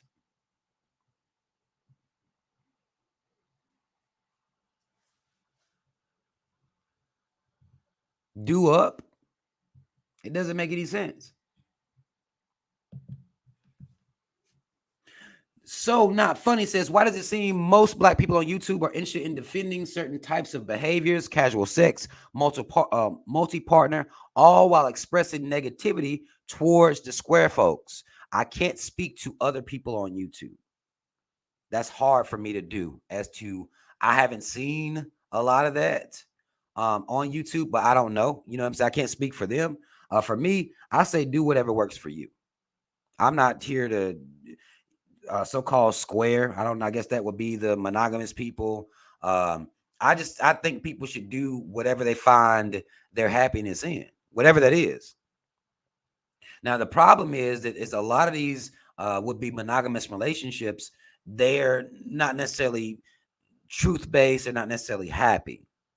And what you'll find is typically the so-called square folks be the main ones talking about what they wouldn't do.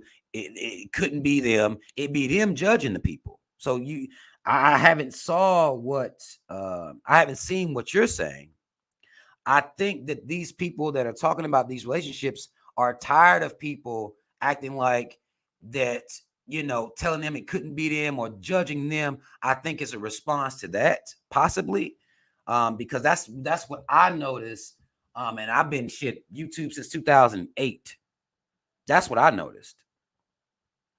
It'd be the people that are either married people or in relationships and stuff like that. And they'll be the ones, if somebody's talking about their polygamous marriage, they could just be on a video, a man with 2 women. Look in the comments. Look at them comments. It's the so-called square people. Like, I'm not really trying to call people square, but it's those people that have the most to say, all the while not being happy themselves.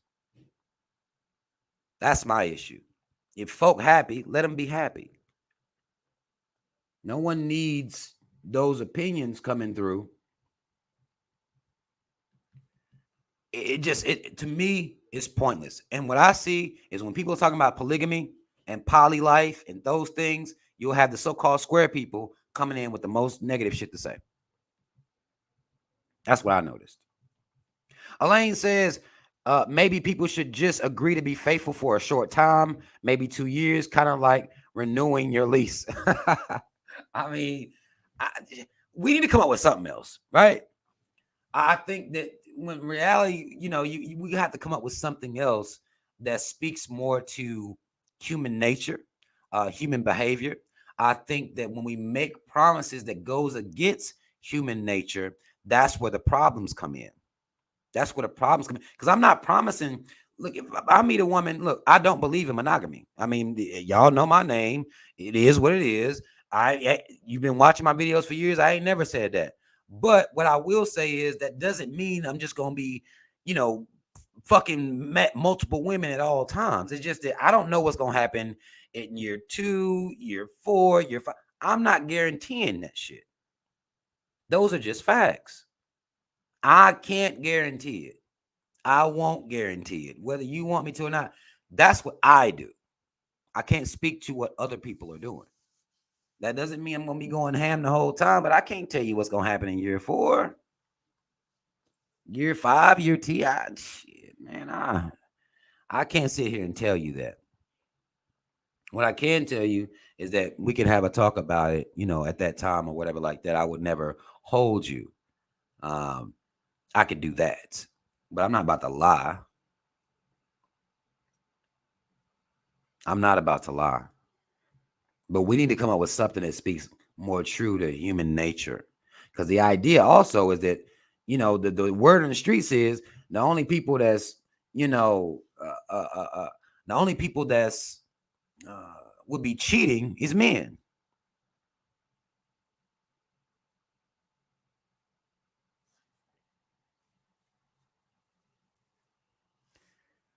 Men are the only ones engaged in any type of so-called cheating. And that's just, that's just not true. That's not how it works. You know what I'm saying? Oh, shit. Hold on. Get that up. D Free Thinker Heart says, I think females are afraid of the poly life becoming mainstream because more men might choose that route. I mean, men can't do it without women. It doesn't, whether a man chooses that route or not, he ain't gonna have a team unless he has women that are down for that. He has to have women that are openly down for that, because some women are, they deal with dudes and they know the dudes be fucking with other chicks or whatever like that.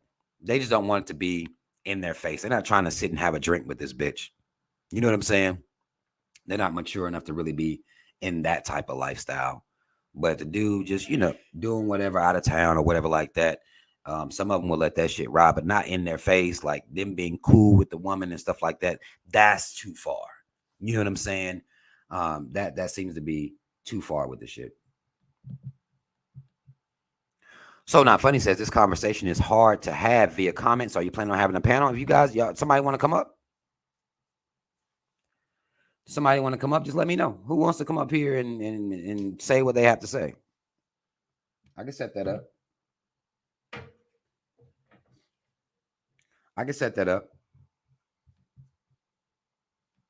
Are you planning on having a panel? You yourself definitely lean towards certain beliefs.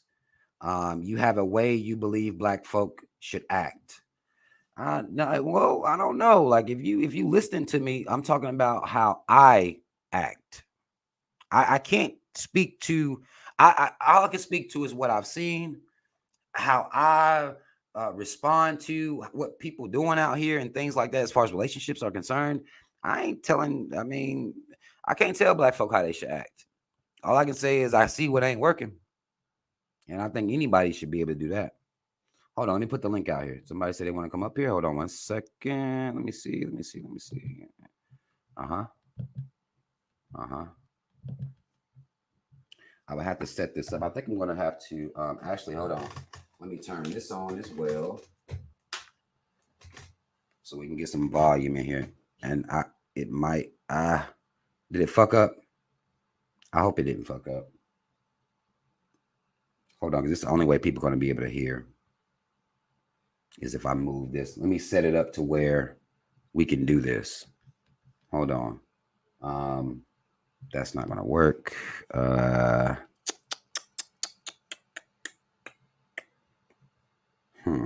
Well, it should. We'll test it out. Okay, let me see. Got the link. Go up here. Hold on 1 second, y'all. We'll test it out. I'll put the link here. I hate that it's making me whatever. I'll pin the link to the top. I'm trying to pin the link to the top. Hold on. Why is it not letting me do this? Let me refresh it. Maybe that'll do it. Hold on.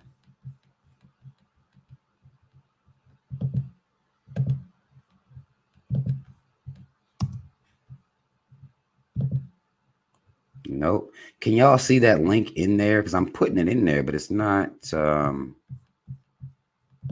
letting me pin the link.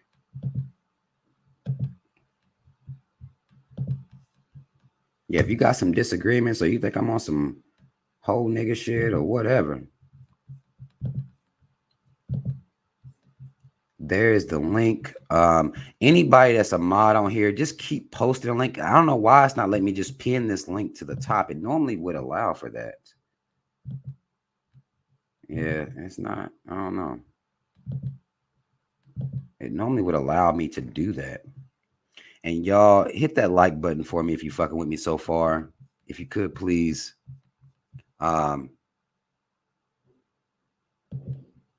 So there's that.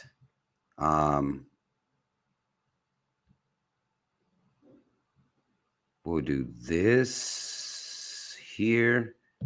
Link is there. All you have to do is click the link and come up here if you're mad about what I'm saying, if you have a disagreement about what I'm saying, if you feel as though I'm being some type of way, you know what I'm saying? If I'm being fucked up or whatever, you can most definitely come on up here and we can talk.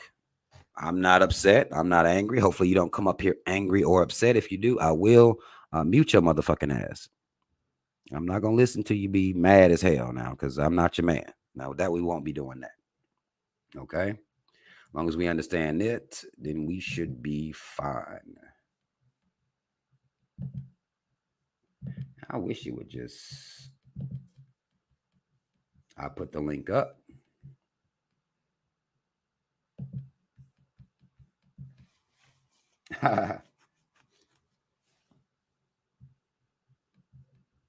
Yeah, that's true.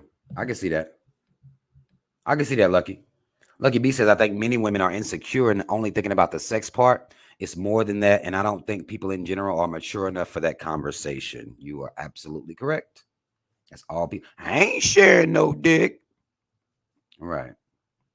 Cool. Respect. That's all they be talking about. All you have to do to join, click the link. Let me actually, what I have to do, I have to take this down. Hold on. Let me take this picture down, make it smaller. Nope. No. It's this one. I'll take that down, make that smaller. Boom, bam. If somebody want to come up here, you're more than welcome to do so. All you have to do is click that link and come on up and tell me if what I'm saying is trash. I'll listen.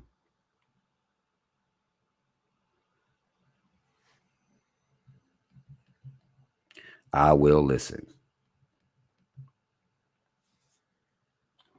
No malice, no hate.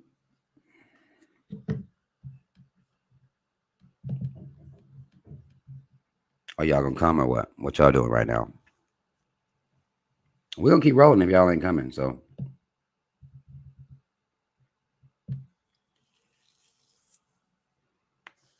it's easy, and you don't have to be on camera if that makes you uncomfortable. I'm not trying to. You can just normally what happens is it'll be just like you see my picture here, and it could just be a still frame or something like that. You don't have to be on camera. I'm not trying to make anybody uncomfortable or anything like that.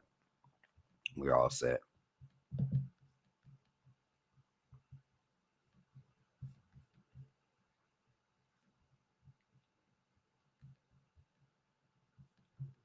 Okay, here we go. Sharonda, stop playing, yo. Don't do that to me. That's the radio voice, Rob. Hey, don't do that to me like that. I ain't even trying. Okay, we have Spoil Me Niecy. All right. Now, let me see. Hold on, let me change this audio real quick, Niecy, before you fucking my ass. I'm gonna do that. Okay. Say something. Let me see if I can hear you. Can you hear me? Yes, I can. Hold on, let me move this mic over a little bit more so everybody else can hear you. Can y'all in the chat, can y'all hear? Can y'all hear Niecy? Niecy, hold on. I think your mic, I didn't mute you. You may have muted yourself. Okay. Say something. Something. Okay. Exactly. Thank you. Also have Miss Elaine Lloyd, and we also have Miss So Not Funny. I'm going to let y'all go in order since Spoil Me Niecy got on first. I'm going to mute the rest of y'all's mic so that we can hear clearly what Miss Niecy has to say. You go ahead. The floor is yours. What's up, Rob? And everybody else. Yeah, I was in the comment sections for a while under D Free Thinker, but I had trouble with that. So just to let you know, I've been in the conversation for a little bit. Okay. So yeah, I wanted to comment a little bit on the conversation about people internalizing everything that happens with like celebrities. Mm-hmm. And then like the whole like polyamorous thing. And I agree with what you said about the celebrity part. You know, like people put way too much emphasis on what happens with these celebrities. It's almost as though they're living vicariously through these people. They worship celebrities, you know? Right. And it's like when something happens with like celebs, they really get upset about stuff. Like they really get more upset than the actual celebrities. And it's kind of like everything that's going on with the Will Smith and Jada Pinkett thing. Mm-hmm. You know, sure, you know, to us and our regular standards, you know, people may say that Jada Pinkett is not a good wife. You know, I'm not gonna judge that. I don't know that woman. I can't judge that. You know, but you have some people that were like upset that Will Smith didn't like divorce her or something like Right. that, or like treat her bad. And it's just like, yo, you don't know what he's done. You know, maybe they're Right. rumors. I mean, there've been rumors. And if they are, that's their business. Like, what does that have to do with anyone else? You know? I Right. just kind of feel like I can't speak for other racial groups of people because I don't know their experience. I'm a black woman. So I can only speak from my experience as a black person. And I truly feel like we internalize the lives of celebrities way too much. And I Right. feel like that's going to contribute to the downfall of black people in a large scale, honestly. You know, some people may not agree, but that's just what I think. Because these black celebrities, they live a different life from the rest of regular people. You know, a lot of them are elite, like Will Smith and Jada Pinkett. Those people are like elite people. They're not living the same life as everyone else. You know, so I kind of feel like, you know, people just like worship them too much. And then the whole thing about like the polyamorous, the polygamy relationships. I agree with what you said there as well. Some people are into that kind of thing. It does work for some people, and that's okay. You know, but I do feel like you have a lot of women that speak out against that because just my opinion, and I'm not for it either. I don't, you know, I don't like it. But I feel like a lot of women are afraid that if there are a lot of women that are for it, it'll make them more of a hot commodity to men than the women who are not for it. So you think it's about really just having male attention? Right. So I feel like if the polygamous relationships becomes like more of a mainstream thing, I feel like then you'll have more women who are into that who feel more comfortable to come out and express that. And then, you know, if men on like a large scale are into dating numerous women, they're going to more so go to women where they can have a peaceful poly relationship with. And then women that are not into that kind of thing will be singled out.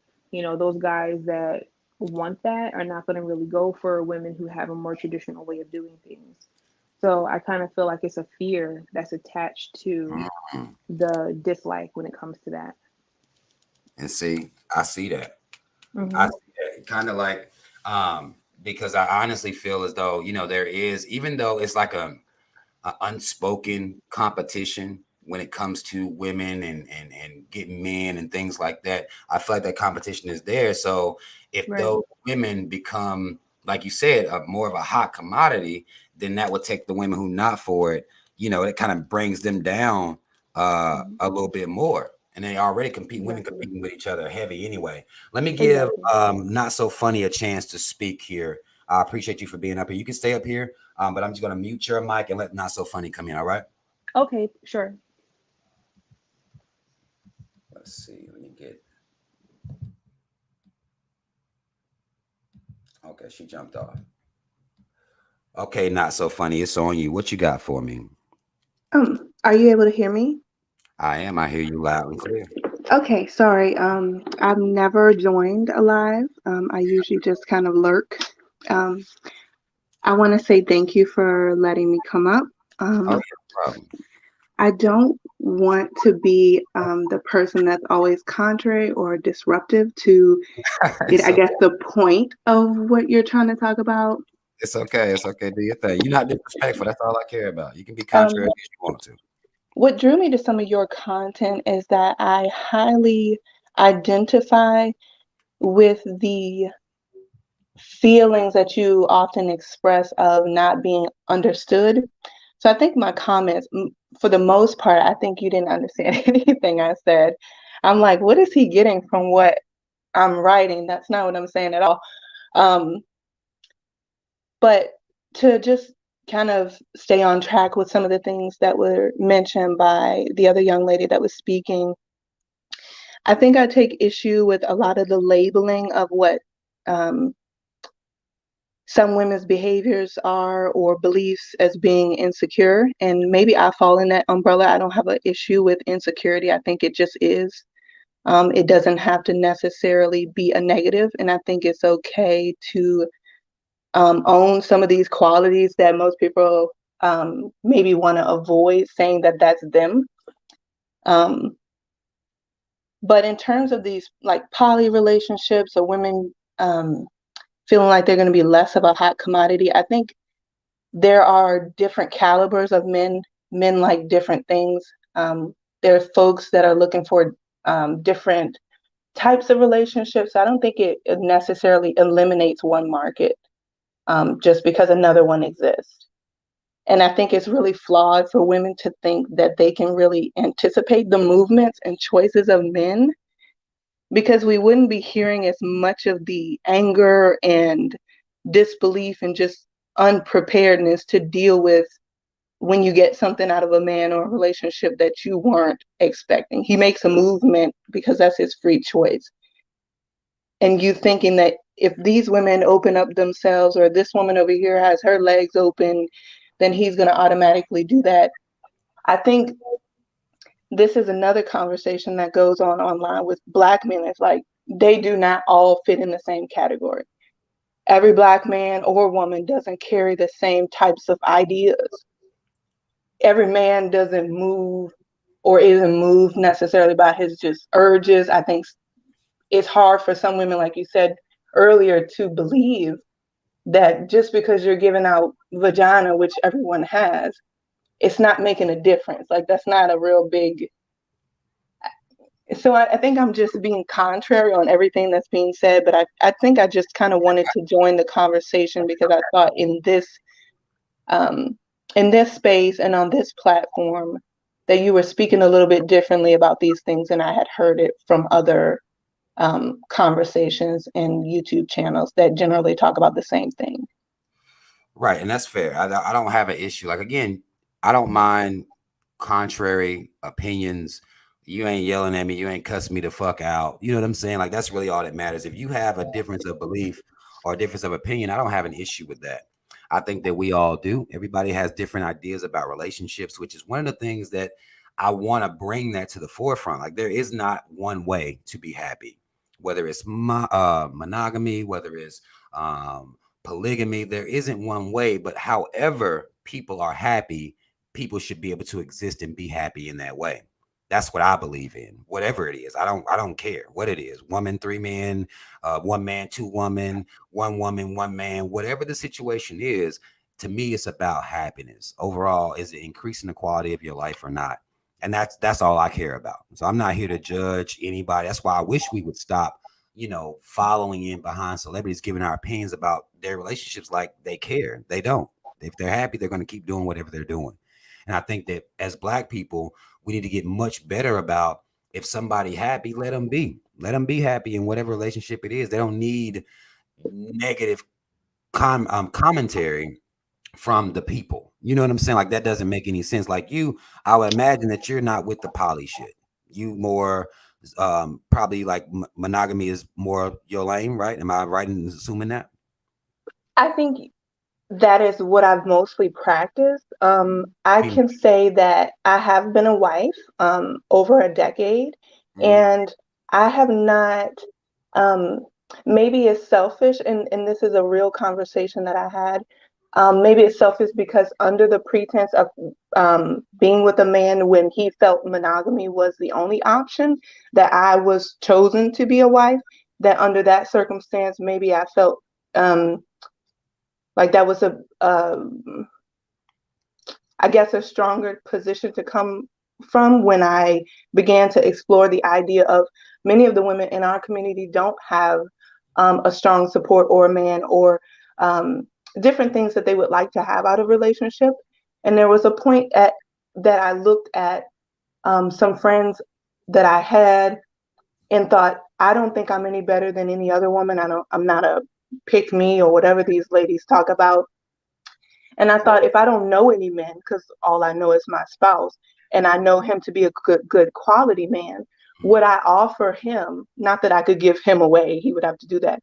But would I offer that relationship open to be able to deal with, like, or to have a friend, to have like help with her children, or to just have what I think is a quality man around. And so that was something that I presented. I think more men than you think don't want to deal with one woman. The entirety of one woman is really beyond like whose vag and pieces are going different directions. There's literally more to a man than, his phallus. The man has a whole prostate, a whole lymphatic system, a whole set of lungs. What men think is so much more than I think it is really highlighted sometimes.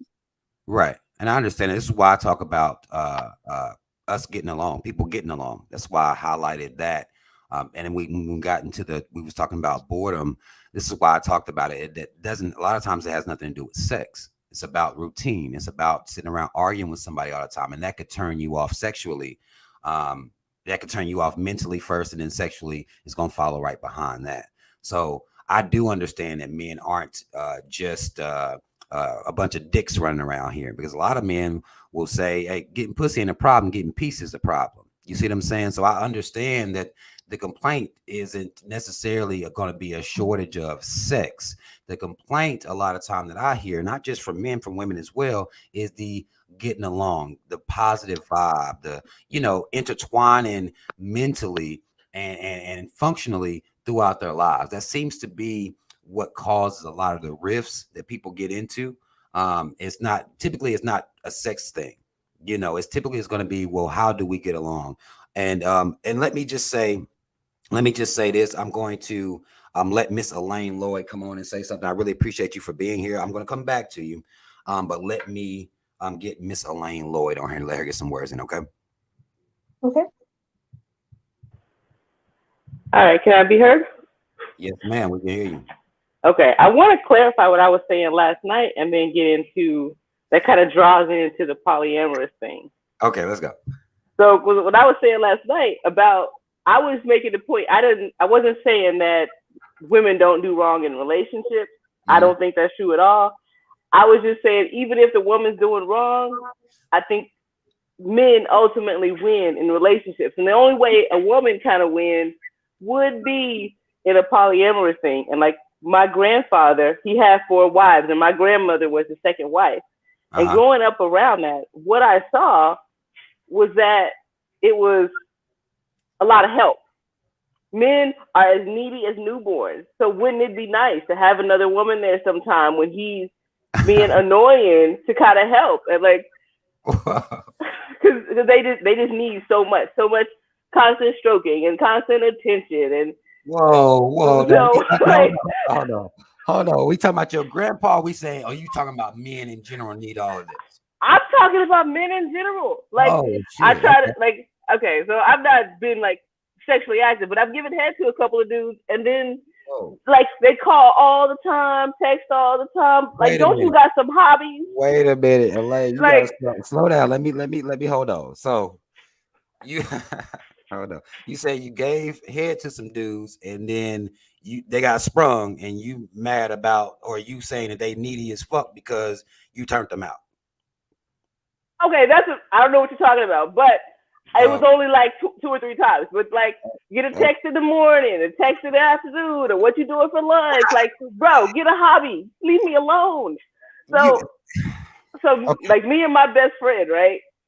I say my best friend, but like one of my only friends. We've always said since like high school, why don't we find a man and share him? Because like the way we set it up, it'd be perfect. Because she likes to cook, I like to clean. I'm not the biggest interest in like actual intercourse, but I like giving head. We could work this out. Hold on, Elaine. We gotta hold on. No one else got interrupted. Just saying. So, okay. Go ahead. You're right. That's a good one. Go ahead. Finish up. Okay. But the problem that came with that is that the men, like, she is the one who goes out and meets a guy, and she's like, hey, I'm busy. Why don't you talk to my friend? And the dudes are okay with that, but then they kind of be like, "Oh, y'all gonna be together?" We're like, "No, no, no, no, no. We're not doing none of that." And it doesn't seem to work out because they're kind of like, "Well, y'all are friends. Y'all are cool with it. Why can't I have y'all together?" So I would say sometimes men are not mature enough to understand separate, or they feel good about the getting away with lying. If it's just all up in the open, I wonder could they even be faithful in that type of situation to prevent diseases? Okay. It's okay. Yeah. Is it all right? Hold on. Okay, so so you're saying that the men you've tried to proxy with the question of whether they can, your homegirl can do one part, you do one part. You're saying that the men that you run into can't seem to handle that openness or that type of openness. They want to have y'all on some old, threesome type shit, basically, right? Right. Right. What can I ask you what state where about are you located in the country? I'm in the South. I'm in Texas. Texas. Okay. So in Texas, the niggas in Texas, they not built. Are you saying that it seems like all men act like this, or just the guys that that you've proxied with this? So the number of guys that we've asked this to is probably about 12, and they all kind of acted the same way. Like, "Oh, y'all, we gonna be in the same bed, or we gonna do it together." And y'all not on that type of shit. Nah, we're not into each other like that. And they can't. And these guys in Texas now, ladies, this is a PSI for a PSA for Texas. They can't handle getting head and being calm. Like they can't stay calm in this situation, basically, right? Apparently. Wow. It's just because men are so needy. Like, I don't know how, and like, not even just what they need is their personal attention, that women are expected to spend all this time getting dressed up, and you're expected to cook and clean and, constantly encourage and support and clap for them. It's just like, go get a hobby. Don't you got something else to do? So another woman saying, go to her. It's her turn. Well, you can do your own stuff. Because every woman I've seen get married, they just lose themselves in just doing everything for that man. That's like their whole life. And I'm like, ugh, I don't like you that much. So that's what you notice with married women. They just kind of dedicate themselves to the relationship so much so that they don't even have their own personality or anything anymore. It's just all, his wife basically is what they're. That's their thing. They're like, and I get that just because when you hear the way people talk about it in society, like keeping a man is equal to how a man should keep a job. If a dude can't keep a job, he's kind of looked at as a bum dude. And if you can't keep a man, you're kind of a trash woman. So I get that, but I don't have that kind of dedication. You don't have that type of dedication, but you're willing to, I guess, suck a little dick and send him to the homegirl so she can do some of the other work, basically. Just right. The way we imagined it was that we would kind of share, like, she gets the first half of the week, or, yeah. Wow. Wouldn't that seem like the best way? I mean, in my opinion, that is a way. I can't say best. Okay. Okay, that's subjective. You're right. But like when someone's getting on your nerves, like during the whole pandemic and everything, people spending so much time together and they just got on each other's nerves. If they had somewhere else to go, y'all could equally enjoy each other's time. Like absence makes the heart grow fonder. Just kind of split the time. Right. I agree with that. I do feel like that in relationships, a lot of time people do smother each other, and a lot of them they fizzle out. Because like you got to go to the store together. You got to do everything together. I was doing this by myself before I met you, man. Go away. And you saying men down there can't handle. Do you mind if I ask you what age group these men are? I mean, what I ain't trying to be too personal with you, but how old are you? What age group are the men? So I just had my birthday yesterday. I turned 31, and these men 30 to 50. 30 to 50. Yeah. And two dudes were close to 50. And those guys just couldn't handle the situation, or they just were too annoying as where you're concerned. How did your homegirl? Are they annoying her too, or just you? Well, she poses the idea once they start kind of bugging her to go everywhere with them. because she has other stuff she likes to do, as do I. So when they start getting too buggy, too calling all the time, she's like, "Hey, I know you want to do something with someone. I want you to meet my friend." Wow. Let me get some other, because apparently Spoil Me Niecy has a question. Let me let her come in here real quick. Wow. Okay, Niecy. Okay, hold on. There you go. Niecy, come on in here. You say you got a question Hi. for her? Yes, ma'am. Yeah. That's So great. I actually really enjoyed what I think her name is Elaine Floyd was saying. Uh-huh. I may not necessarily agree with said lifestyle, but yeah, that's a story right there. Let me just see that. But her story raises a question. So whenever you hear about these polyamorous relationships, you always hear about like one man with two women, three women, but you never really hear about it being with like a woman and like two men or something like that. Right. You It's, know, it's more rare. whenever It's more yeah, rare. it's rare. So my question is not that I'm into that lifestyle, but just for the people in the comment section who are, why is it that whenever there's a woman that has a relationship with like two guys or something, it's considered a train or she's considered a whore, but when a guy does it, it's considered polyamorous? Now, that's one of the things that I've been questioning, that double standard my entire, I mean, the whole time I was on YouTube. I'm going to tell you, my first video that I ever made on YouTube in 2008, the title of it was Ho. This is back when YouTube was cool. And Yeah. I posed the question because that's a very good question. I don't look at it that way. I see a woman with two dudes. Hey, it is what it is. I can't Right. say they run the train on her or nothing like that, because they could be in separate situations like what Elaine was talking about. You do Monday, Wednesday, Friday. I come in Tuesday, Thursday, Saturday, and we'll figure out Sunday depending on who acting the best or who, whatever. But I don't view it as that. I know men do. You also have men that will judge a woman based on her so-called body count. I've seen there's a lot of men Right. that I'm more of a blood work guy. Because Hmm. if you fuck one dude and he got AIDS, and you fucked 100 and none of them had AIDS, I'm gonna go That's with the true. woman that fucked 100. But Right. that's just me. You see what I'm saying? Like, Hmm. that's just me. But there is a lot of that double standard when it comes to men and women and their sexual partners in their lifetimes. And I don't understand the double standard, because most men gonna have more women that they've been with than women have men typically. You know what I'm saying? So I don't really get that double standard. That's one of the things that I disagree with. But Right. I'll get called, some type of simp or some shit like that. Um, because I don't judge based on that. I judge based on, okay, is the lady healthy? Is the blood work good? I don't care about nothing else. You see what I'm saying? Yeah. I could care less. Yeah. But men Yeah. do that.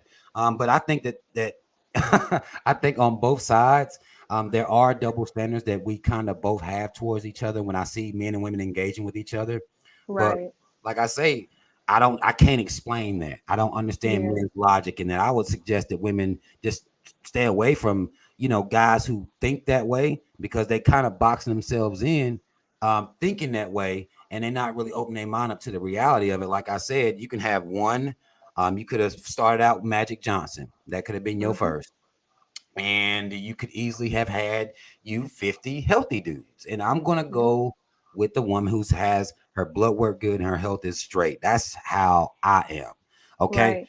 That's just me. That's one of those rare opinions that I'm gonna have that men typically gonna disagree with, because they're not thinking about it in full. You see what I'm saying? Men are taught to brag Yeah. about how many women they have sex with. It's a part of our machismo. It's a part of our so-called moxie and things like that. It's a part of it. You kind of get taught that kind of early, to have sex with a whole lot of women. That defines who you are as a man. Women are told more so, well, if you doing all this type of work, then you just a hoe. You know what I'm Yep. saying? I don't think that's right at all. Um, Yeah. I'm gonna let Not So Funny chime back in here, if you don't mind, Miss Niecy. Oh, for sure. I'm gonna let Not So Funny chime back in. I don't know if she even has anything to chime in. Okay. Not So Funny, you have to unmute your mic if you want to come back in. Elaine, you can come back in too if you want as well. Or we'll let Not So Funny go first though, and I'll run it back. Hey, I'm sorry. I'm not I'm not so sure which parts I'm supposed to address. I was listening to what each person had to say. Oh no, I'm not. If you don't have nothing, we'll go back around. We'll go back around to it. I mean, what do you want me to comment on specifically? A lot was said. One woman was talking about, sharing responsibilities of men. I Right. mean, Well, how do you feel about that? Do you think that's? I mean, you said are you still married, or you were married at one point? I am married. Okay. So how would you feel if I know you said you were kind of maybe open to the possibility of, not, I don't want to say sharing, but I'm saying I like to think in different ways, whether I would do these right. things or not. It's just even like following a conversation. It's just following a train of thought. It's not something I'm committing myself to either way. It just came from a soft place, and I think a concern for other women, and maybe some appreciation for some positive things that I do feel like I have, that I know from my relationships with other women that they were struggling in those particular areas. Right. Maybe some of that stems from my background as well, and just trying to provide, I think I've heard you mention before, the relationships with the mothers of your children, and when there are children involved, um, just providing access. To me, things are more simple. There's different motivations for me. It's not because people can't do whatever they want to do with their body, but I also, see that a lot of people don't have some forward thinking, and there are trade-offs for every decision, and embracing all types of ways of being. And that's something that stood out to me. What you were talking about is, just let everybody be, let everybody do what they want to do. And we already have that. So it kind of, I know this is roping it into something that's probably much deeper than where this conversation is going. But what you speak on a lot is, the direction of the Black community, and kind of building something a little bit different.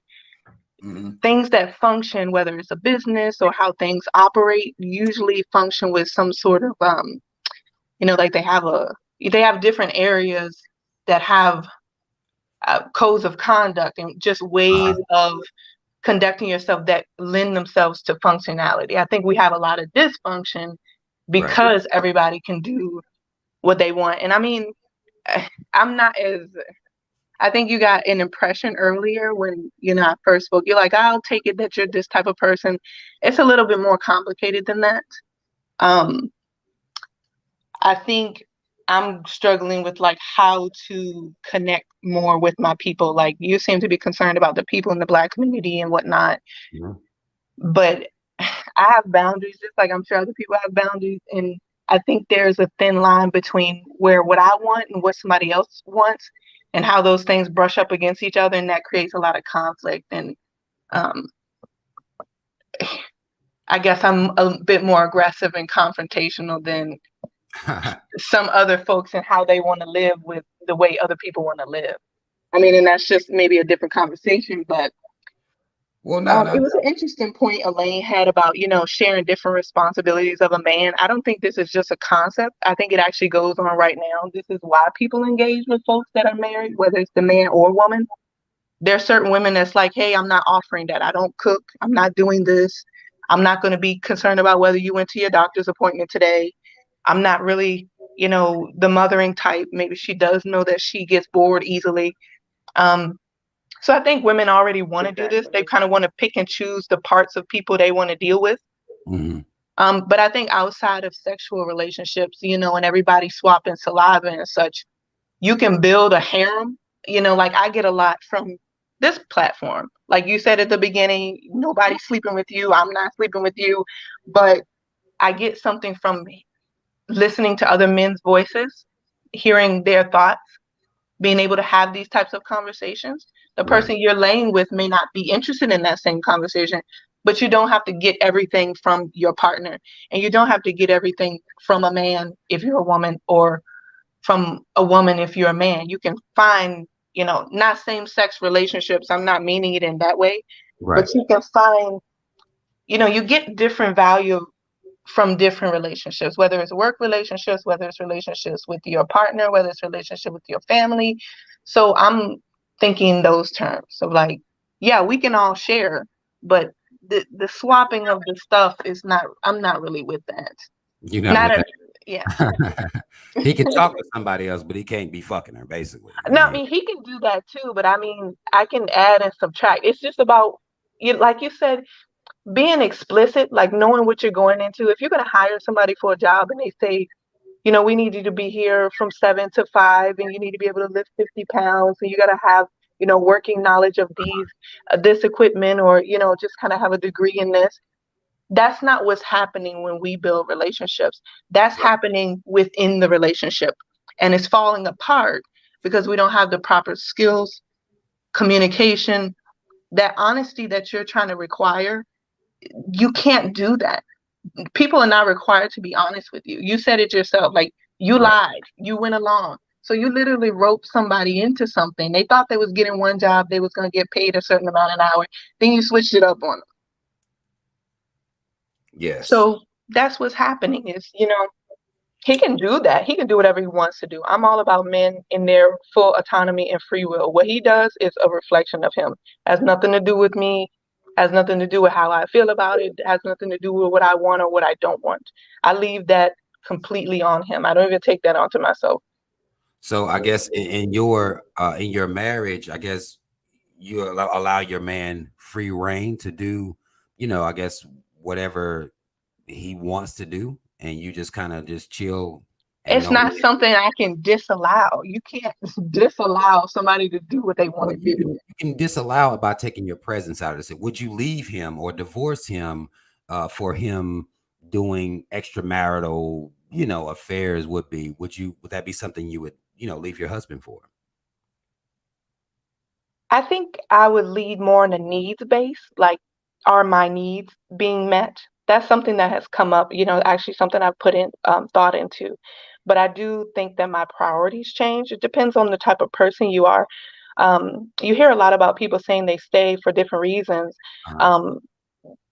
Happiness is something that you keep bringing up, but I'm more concerned about what functions and what are the priorities. Like, we can be happy as a people talking about like this stuff you're talking about, celebrity gossip or whatever other blah, blah, blah. But when it gets down to the work of it, like who wants to do the work?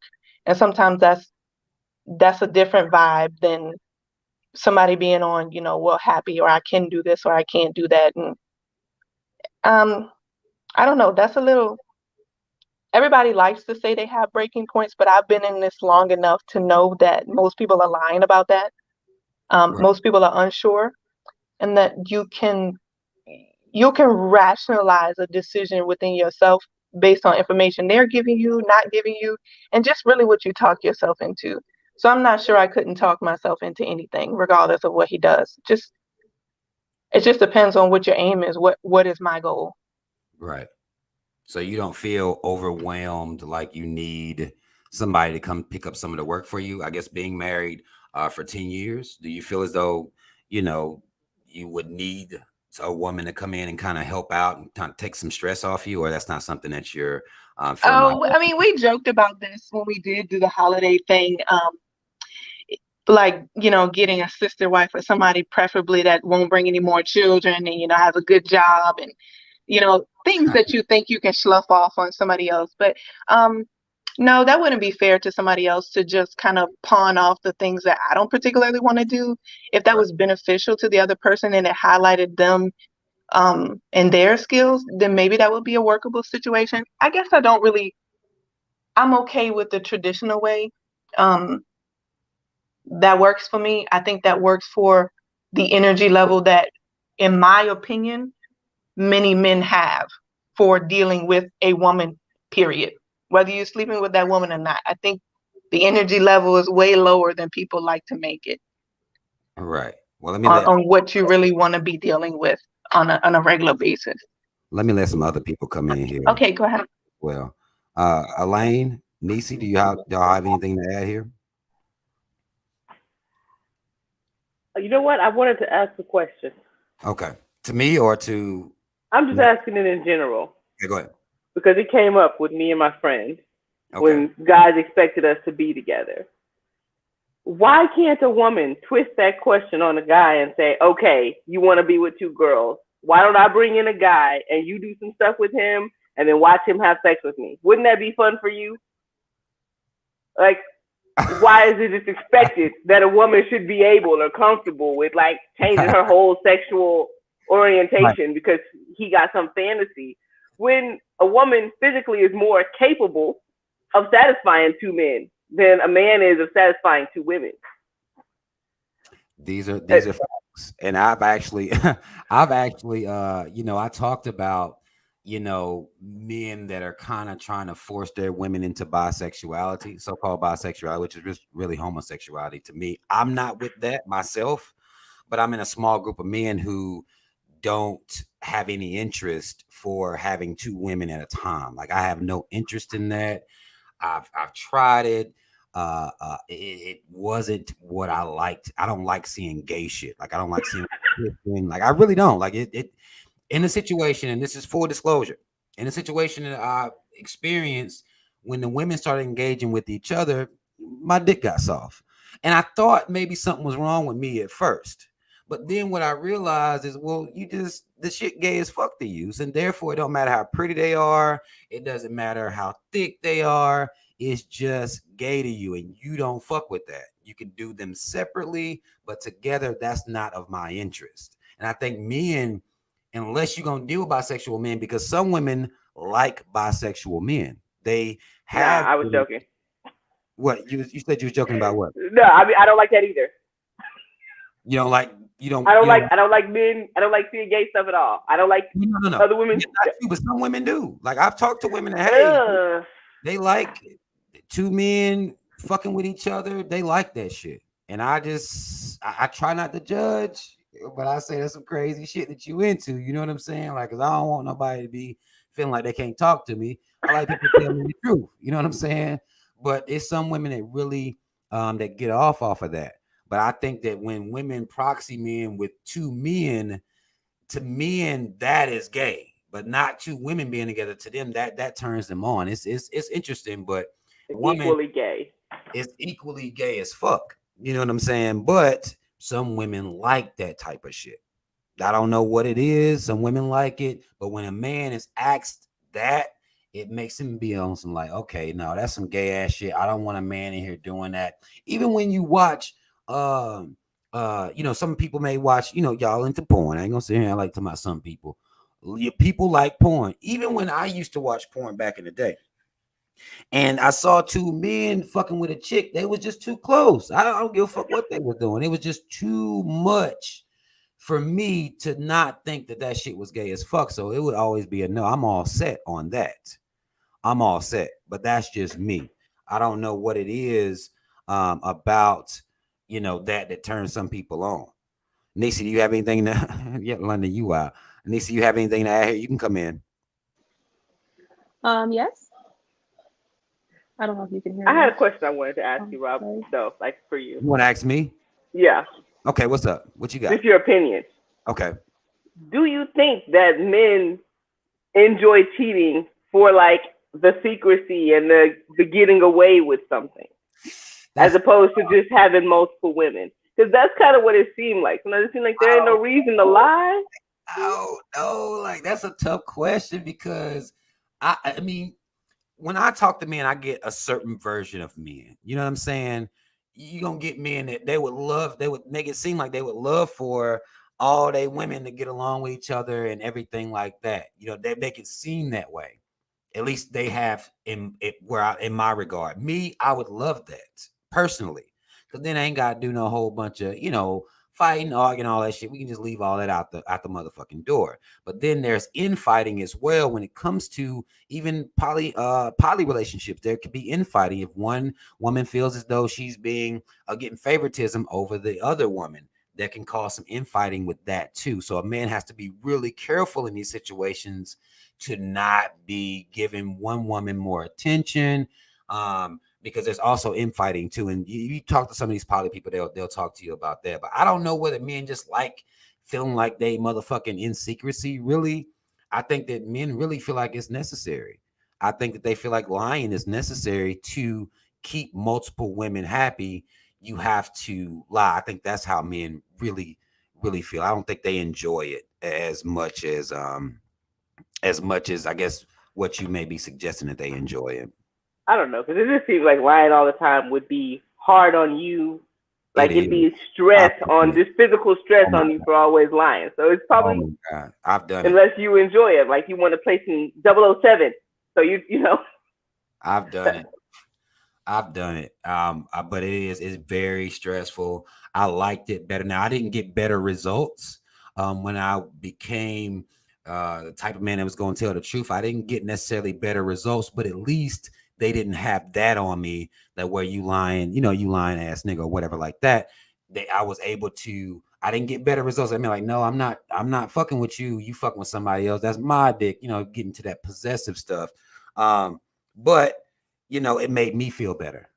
It made me feel better as far as my conscience was concerned. Like I just didn't like. Well, I told the truth. So if you fucking with me, then again, the problem that happens here a lot of times is women feel like they're gonna change a man. Like if I say, I'm doing this, that, or the other, a woman may feel as though, and I've had women be honest with me about it, that I thought I was gonna be able to change you. They would think that, and then that becomes a situation all in itself. That becomes a whole different situation all in itself, that they thought that I was going to change at some point, and I just didn't have any plans on changing. I was serious about who I was. So I think women need to be mindful of that as well, which I alluded to earlier. Nisi, did you want to come in and add something here? Yeah, you made a really good point just now with what you said about like changing for people. In the end, I find that people rarely change. um, so, when people walk into a relationship with someone with the idea that, oh, I can change this person, it rarely happens. Usually, a person changes when they're ready to change and when they meet that person that they can be their better self with. That's just personally what I found based off of my life experiences. But Right. but I think that the takeaway from like what you said, I really like Rob, your input on like relationships and stuff. And I think and everybody else's too.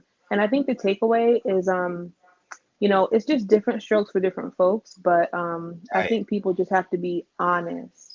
I say that all the time to guys I know, even to my own husband. Like, if men start being Wait, actually wait, wait, wait, honest to wait. women, it's like, You're married too? yes, I am. Okay, how long you been married then? I know not so not I've funny, said 10 years. So how long you been married? Oh, okay. Well, I've been with my husband for 11 years actually, and we've been married now for 3. Look at you. Good work. Yeah, Okay, that's what's yeah. up. Yeah, and I like it. And from my own experience, I'm my better self than I was in any relationship with my husband than what I was with anyone from my past. You And know, see, right. Different I've people can met bring that different things person. out of you. Different energies can be brought to the forefront depending on Yeah. who you're dealing with and how their energy is. One thing I do notice a lot of time in relationships is that sometimes men will start to be emotional like Mhm. women. And I know that there's this push that men should be able to be more emotional, but women don't like that shit. I think they just be saying that shit online. Yeah, we Um, don't. I don't think it's no real shit. Like you don't want no No. man that's out here crying and shit. Like ain't nobody Yeah, that no. ain't making nobody wet. Like ain't no woman No, getting it's wet off not. that. Like, bro, you crying about what again? Like niggas every day. That's what you gonna do. Like ain't nobody got time for that. I feel like it's something that's being said online to have another reason to talk about inadequacies in men, because I think that a Yeah. lot of time becomes a conversation. Women are going to have conversations about the inadequacies of men, and men are going to have the conversations about the inadequacies of women. And I think that this whole, well, you should be able to be emotional shit, like, bro, that don't mean you Mm, got to cry every goddamn day. You know what I'm saying? no, no, and I can't speak for all women, but I can certainly say for myself that that whole narrative that's being pushed right now on entertainment with all these guys crying on TV, I hate it because to me, I don't like it because I've never liked a crying man, just a man crying all the doggone time. I Yo, just don't like it. I don't when I like because the found thing out is, niggas was out here crying, I was done yeah, because I didn't no, see that growing up. When I yeah, that's found not out this good. is what's really happening in the streets, I was like, man, I'm done. Yeah, I'm no, so done. Like, what you mm-mm. crying about? I Yeah, was no, done I with all that shit out here. I've been in my relationship for a while now, and I don't think I've seen my husband cry that much, and I'm thankful because I'm emotional myself. So how are both of us gonna be crying? Like Right, as just a balls woman, curled up when on the floor together, just wailing. right, right, like when I Somebody cry, got to be like the one saying, "Calm down." Like, right? exactly, like when as a woman, like when I cry, sometimes I need my husband to hold me, but if he's crying too, who's gonna hold both of us? It's just not gonna work. Right. It's The not. good Lord Jesus. Yeah, listen, you Good know Lord. what? A man is supposed to be strong and a covering over a woman. So it's okay for him to deal with his emotions, but crying, you better go punch on a punching bag or we'll talk through it. Right, nigga, take But a walk. you can't just be sitting there, snot running out your nose, crying, shivering, Right, shaking. That shows weakness to me, honestly. That's just me. I know some women feel differently, but just for me, yeah, I think a man should find other avenues to express himself. right. But I found it out. Rob, this is such a dope conversation. I know other people want to get in. Thank you so much for having me. Oh, mad love to you for being here. Mad Yeah, love to I'm you. gonna be in the comments, but I want to make room to hear what other people have to say too. Thanks, Rob. Take care. All right, thank you too.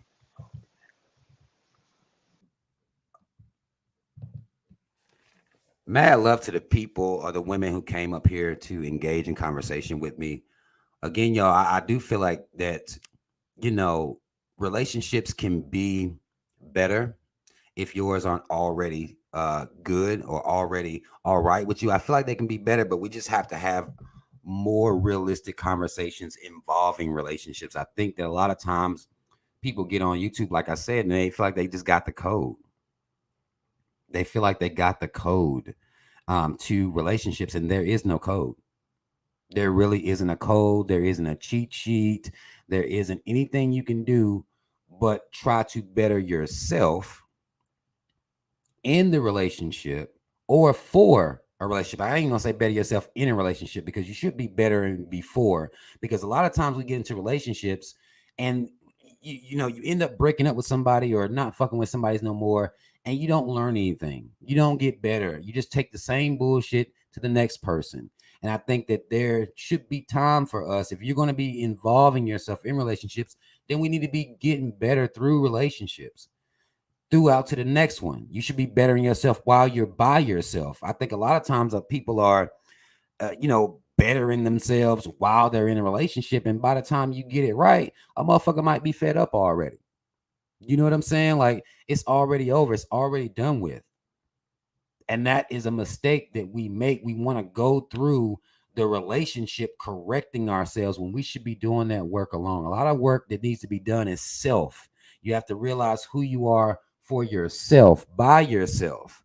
And that doesn't require the assistance of another person. We got people who cannot exist if they're not in a relationship. The serial daters or, these people that just be in relationship after relationship after relationship and they getting the same results. That's also an issue. And now in these days and times, we have everybody coming to relationships with their fucking resumes. Now you got this. Here's my portfolio. Now we know you're going to juice up your resume. Use a big word right there. Get the thesaurus out. We want to use a big word right there. So you're going to be juicing that shit up anyway. You're going to be making it, where you look good on paper. People are now presenting resumes to come into relationships. That's what's being done now. It doesn't speak to the vibe. It doesn't speak to the chemistry. It doesn't speak to the passion. And these things aren't even being dealt with. Motherfuckers just want to know how much money you make and can you sweep a floor. It's more than that. And I feel like if we allow relationships to just form, more so organically as opposed to, okay, what you bring to the table, what you bring to the table, because that could be an uneven scale. And I don't think there's anything wrong with that. A person may make more money over here. That doesn't make them a better person. It just means they got a better job. They could use some of the skills of the person who may make a lower wage. They may be able to deal with stress better and be able to teach this person, well, this is how I deal with stress and anxiety. And this person may be able to take that from them. So when we're looking at value, and again, this has become the conversation, value. Value is the conversation. What you can measure in monetary, financial situations. To me, that's a poor way to look at people. That's a poor way for us to look at each other.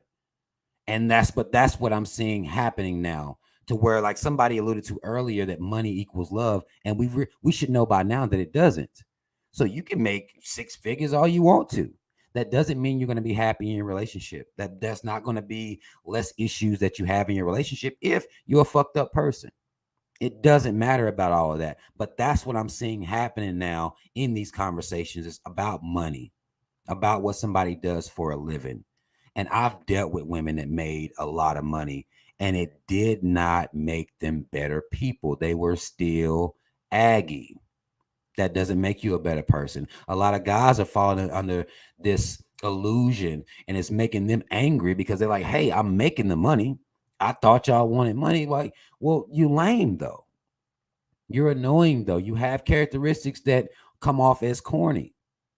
So just because you have that money doesn't mean that you're gonna get the pick of the litter of whatever woman you want. You may be able to, take her out to eat, but she may realize you lame. And a lot of these guys get mad about that. And I'm noticing that people are, instead of being better people, everybody just getting mad. Everybody getting mad, everybody getting upset, and they taking that same anger. I think about Erica Badu when she said bag lady. It should have been bag people, but I guess that wouldn't have rhymed like that. That wouldn't sounded as dope. But we got bag people out here. Whether you got people that bring stuff from their childhood, like motherfucker, you can tell me what happened, but 35, 40 years old, like, okay, did you learn how to cope with it? And are you expecting me to cope with it? Do you just, have on Wednesdays, you just spazzing out of your mind, but it's because of what? Like, no, work that shit out on your own and be a better person coming into the situation. Be a better person coming in. A nigga gonna tell me, like, well, man, I would be better to women, but I saw my dad dog women, so this all I know. Like, so you can acknowledge that you're dogging women. You just said it to me. You can acknowledge how women feel about it, but you ain't gonna do nothing, because when you was a young lad, you saw your daddy doing it. You saw him hitting women and shit. Now you gonna carry that over. You saw the pain it caused. I don't understand people, and I don't excuse people for this shit. I don't give a fuck. You're not gonna tell me something that happened to you. You 40. You telling me what happened to you when you were 6, what you saw, and this is the practices that you carry on. You failed in all your relationships, but you still gonna keep doing it. That means you're dumb. That's how I feel. That means you are dumb because you failed over and over, and you still carrying the same fuckery throughout your entire life. You know how some people will be like, well, yeah, that motherfucker got mommy issues or daddy issues at 40. At 40. How? Work that shit the fuck out. You're failing. So you need to work it out. It's not getting you the results that you want. You're continuing to fail in your relationships. Your attitude's not right. You know it's not right. Don't nobody want to put up with that. Don't nobody have time to put up with that. Especially when you talk about people that got kids, like motherfuckers got kids to raise. Now they got to come try to raise a grown person too. Nobody has time for that. Y'all, we got too old. And I don't know if it's some young folk listening. But I'm 38. When you looking at 40 in the face, I'm looking right at that motherfucker. It ain't too far across the horizon for me. There is no reason I'm carrying childhood trauma over and over and over up until I'm 40. There's no excuse for that. You need to be alone. That's what you need to do. Be by yourself until you're ready to come and present yourself to couple with someone. And if y'all been paying attention, notice I've used the word couple. Whatever you call the relationship, I don't care. It's coupling. If you are not ready to do that, then don't do it. I don't give a fuck about excuses. I've had women that I've dealt with, and they gave me a multitude of excuses for how fucked up their attitude was. And when I was younger, I accepted that, okay, she got some issues and problems. I don't accept that shit anymore. You have to get to that point. I don't accept it anymore. Deal with your trauma. There's no excuse for you to be damn near 40, haven't been able to have a functional relationship, and you sitting here talking about when you were 6, what you saw your mama and daddy do. Now, I'm not talking about physical abuse. I'm not talking about physical abuse. But to hell, if you ask me, even if you grew up in that, by the time you get damn near 40, you need to be done and work that shit out. You need to be done work that shit out. But a lot of people don't see their flaws. A lot of people don't see their fucked up attitude. A lot of people don't see the energy that they bring into a room after they had a long day at work. That don't mean you got to be fucked up because you had a long day at work. You home now. This is supposed to be your haven. You make it your haven. You do not take that shit out on the people who care about you. Some people will say, well, I had a long day. That ain't no fucking excuse. You can get the fuck out of here with that bullshit. That's how I feel about it. Now, again, that may be harsh to some people. I don't give a fuck about none of that. What happened at work, what your mama called and said to you this morning, what your sister said to you the other day, I don't give a fuck about none of that. That has nothing to do with me. We can talk about it, but you're not going to treat me some type of way because life is stressful. I don't accept that. I used to when I was younger. I don't accept that. A lot of us accept it and think it's going to go away, think it's going to change. It's not going to change. You check them motherfuckers at the door and you tell them either you correct it or I'm getting the fuck up out of here. If you can't separate your work life, love life, family life, your life with your friends and all, if you can't separate that shit, if you can't compartmentalize all this shit, then you are a failed project. I'm gonna write a big red F on your motherfucking ass, and you can get the hell out of here. And you can go tell all your friends it was my fault, and you can tell them I couldn't handle you too.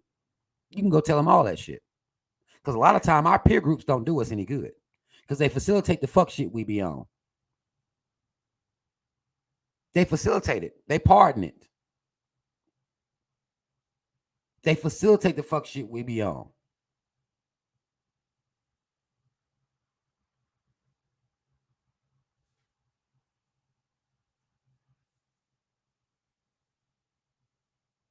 And you know when motherfuckers got those type of friends, like, they'll facilitate that fuck shit like, you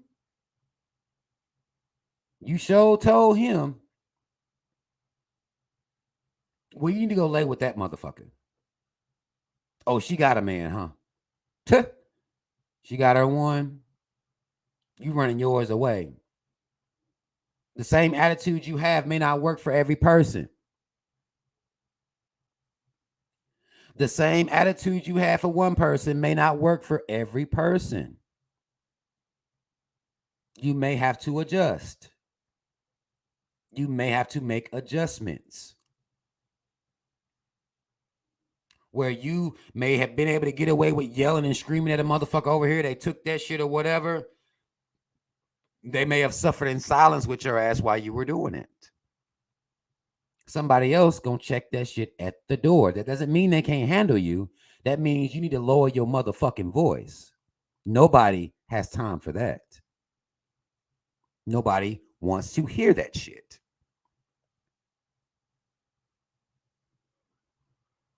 You could have yelled for your entire life.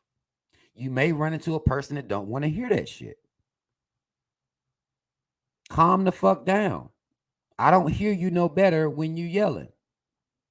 Then you got people that want to argue. They think that's a part of a functional relationship.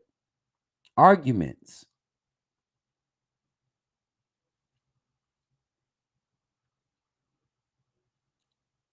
There are people that will start arguments on purpose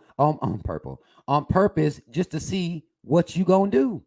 I've had women tell me that. I just wanted to see what you was gonna do. What if I was crazy? What if I was crazy then? Then what?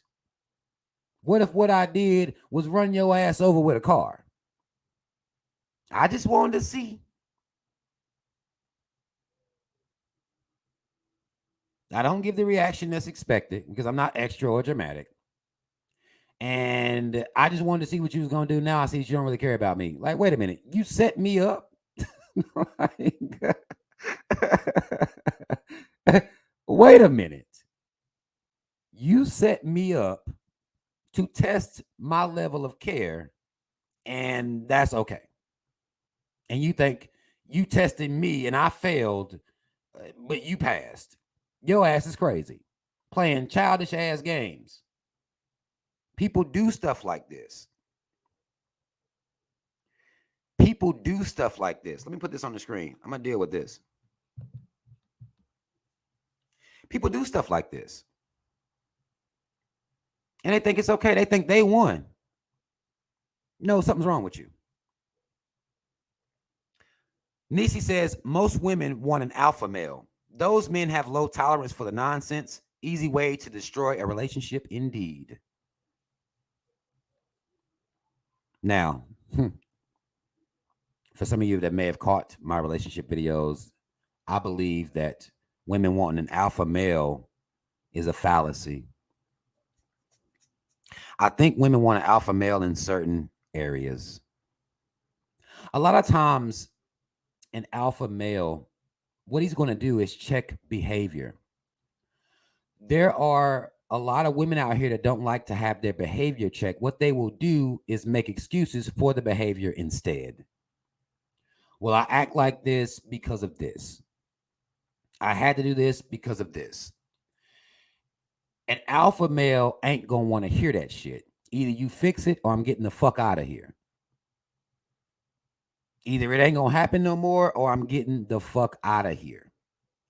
And I think when women run into men like that, it makes them uncomfortable, and particularly if they're not used to having their behaviors checked. A lot of women are alpha females.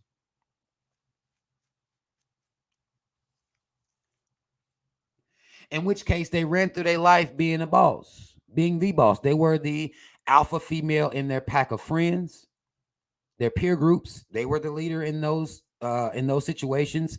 None of their homegirls had the heart to tell them they was on some bullshit. They never heard they was on some bullshit. Mama, daddy didn't tell them they was on some bullshit ever. Friends didn't tell them they was on some bullshit ever. All up at the job, they get their accolades, they're getting their promotions, they're being told how great they are. At work, they may run into a man and say, you know what? That attitude is some motherfucking trash. In which case, what will be said about that alpha male is what? Oh, he just couldn't handle me. No, he put his motherfucking foot down. Matter of fact, he put both them bitches down. It wasn't that he couldn't handle you. He gave you a direct order. You didn't want to follow it, and he got the fuck up out of there. Now go tell your homegirls, spin the story however you want to. Spin the story however you want to.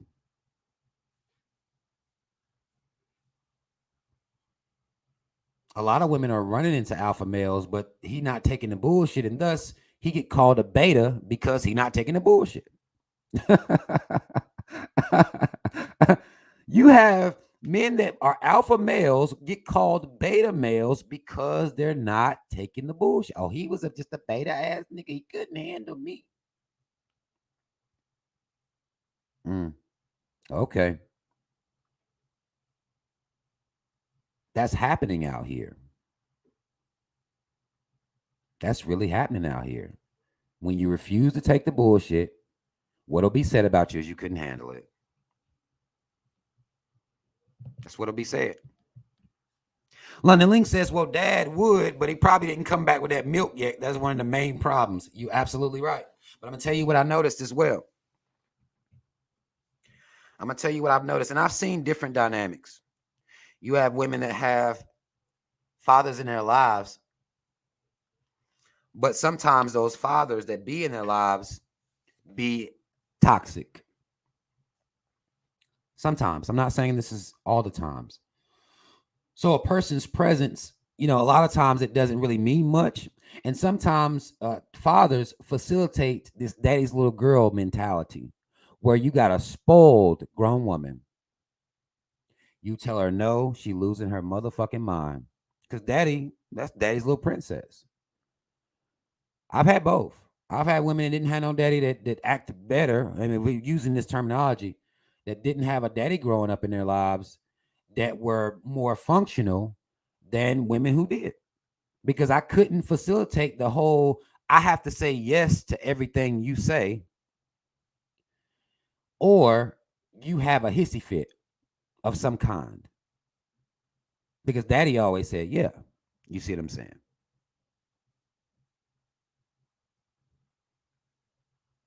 Daddy always said, yeah. He came through, hey, baby, whatever you want.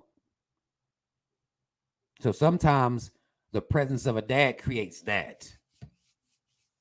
And it's like, I'm not doing it. I said no. You can throw a tantrum. The answer's still no. And you wrong.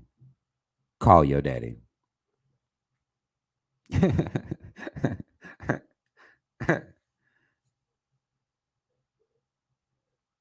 Call him. And you know you had a women, you ain't my daddy. You know what I'm saying? You don't tell me what to do. Okay. You right about that. Get the fuck out of here. You know what I'm saying? Get out of here. Look at Worship the King. It's my passport gang. Y'all motherfuckers, y'all gonna learn. Y'all gonna learn. And you can get all the passports you want. That does not guarantee success. There is no real way. You know what I'm saying? There is no real way. Get you a passport, or get you one of them overseas real quick. And see what that do for you. See if it work out. A Max says no one is 100% perfect. You have to decide what areas are deal breakers and where you will not compromise and move around. I absolutely agree. I can't deal with coons. Can y'all? How many of y'all got patience for coons? I guess I'll say I have patience for somebody who realizes they're a coon. The oblivious coon,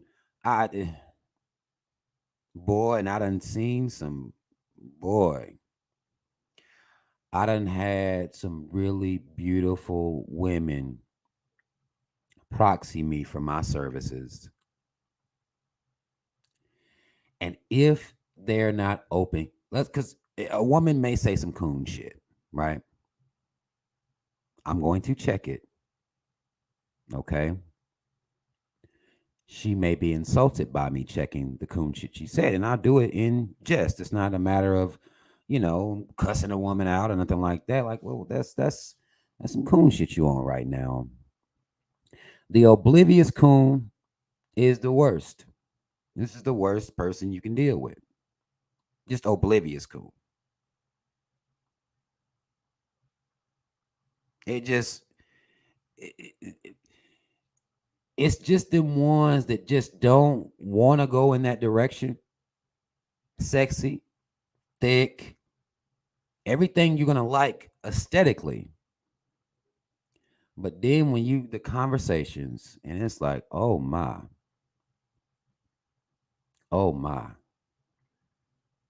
and sexy as hell.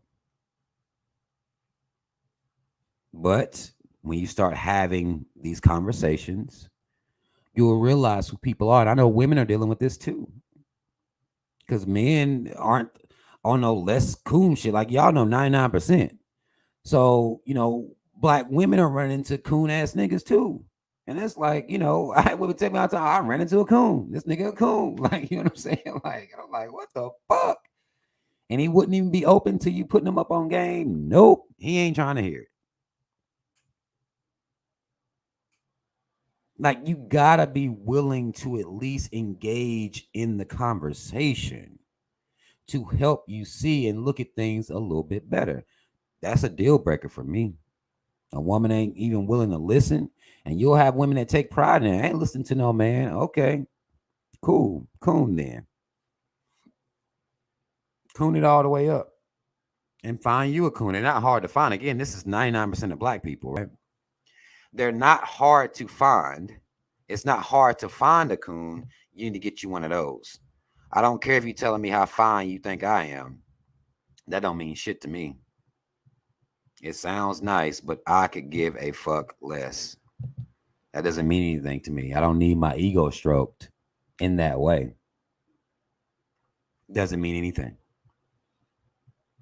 Are you on some coon shit or not? Or are you trying to kill the coon within you? Those are deal breaker type shit for me at this point in my life. I can't talk to a coon. I just can't. Because we're going to be butting heads all the time. My idea of, black pride, black liberation, black power, they're set in stone. I don't give a fuck. It is what it is. I don't like all of that. And it's been some really, really beautiful women that just, nothing I can do. Nothing I can do. Or you'll have somebody that will be, part-time cooning. And you don't really see the part-time part until later on. You thought they was about that life. I've fallen for that trick as well.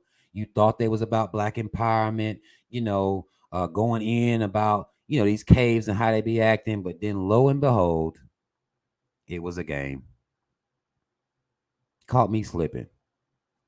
Because it's easy to fall for. You know what I'm saying? Like, you would think, but then you watch them as they engage in their regular life, and you'd be like, nah, this motherfucker is a coon. And now they're going to try to coonify you. I don't like that. I've had women get me with that. You know what I'm saying? Like, act like they're about this black shit, like, tricking me. You know what I'm saying? Like, just tricking me, yo. I ain't get mad. I just had to realize, like, okay, these motherfuckers, they be playing. It is what it is. Because the issue is that I'm like this in real life. You know what I'm saying? Like, some women, they'll like it better if you just like that online. If you just like that in the privacy of your own home. Not when y'all out together. Oh, no, you're not about to do all that. I had it happen to me, yo. Like, I've had it happen to me more than once. And it's like, fuck. How the fuck do I be? Because I be getting so hyped. Like, you run into a black woman that's about some black pride shit. Like, for real? Like, that shit be fucking me up. And I think that shit's sexy as fuck. Oh, my God. It's sexy as fuck. And then, lo and behold, it was some bullshit. I hate that shit, y'all. I do. I don't like it. Positive queen on purpose. I hate to be tricked. Hate it. Hate it. I'm with you. Especially if you're gonna fake. If you're gonna fake like you on some black shit, like don't do that. I can't stand that shit. I can't stand it. Now, so Funny says what you're talking about is why people have different levels of relationships with multiple people. They want the body from one person, the mind from another, etc. Prioritize the person and accept the package. I don't know if I could do that. Not with a coon. I don't know. I don't know if I can look over that part because they, their body right. You know what I'm saying? I don't know. I don't think I should have to. Like, I think black people just shouldn't be coons. Like, what the fuck? It just shouldn't be happening like this. Like, my Lord. I shouldn't have to deal with this. This shouldn't be it. To me. You know what I'm saying? Like, it just shouldn't be my life that I gotta split up and get this from here and that from there and that. Which I get the concept of that. But if I'm doing that, then all those women still on some pro-black shit. Like, still. That ain't something that I'm a, you know what I'm saying? Like, well, you can be a coon, but that pussy good though. And it's like coon pussy. I don't know, man. I don't know if I can do coon pussy.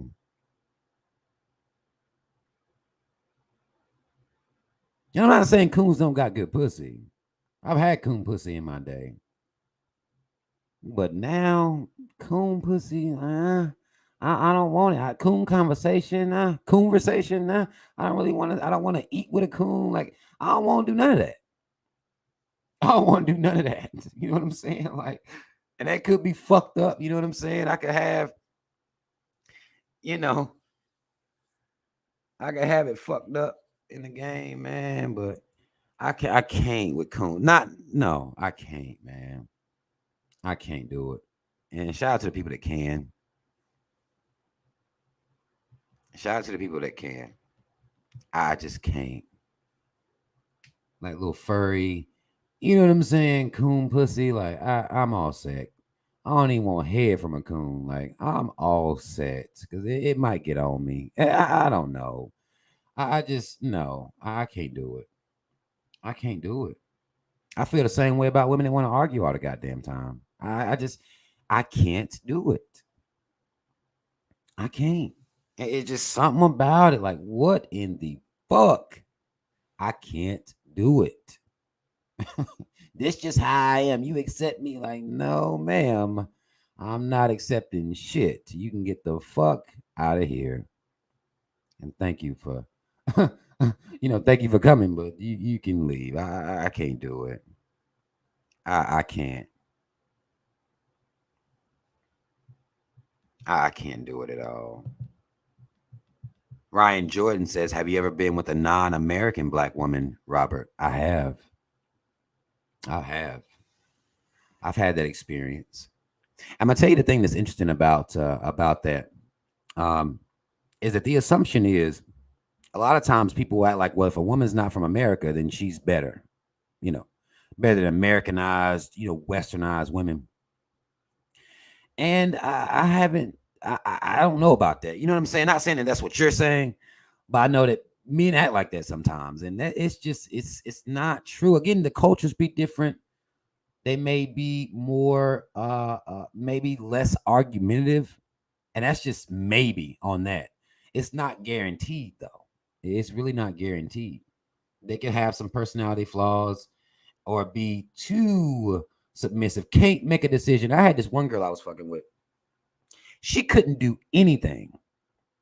Couldn't do nothing on her own. Nothing. Everything had to be run through me. And in my mind, I'm thinking I'm trying to build you so you can do stuff on you. She never came across that bridge. Never crossed that bridge, yo. She just had to call me every single decision, everything. She was not American. And I'm like, no, I'm supposed to be building you so you can, do this if I'm gone, if I'm away or something, you able to take care of shit. She could not, and didn't even find logic in it. I just wanted to run it by you. It's like, well, don't. You got this. She didn't like that. She wanted to be, literally, she wanted to be controlled.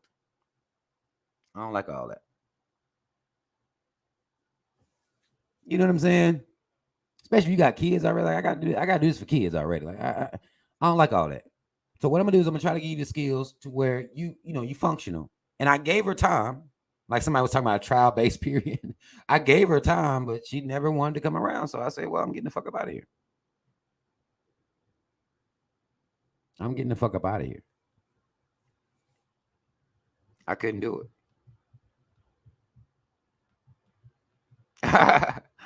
Mia said, I've met men who were from other countries and I wasn't impressed at all.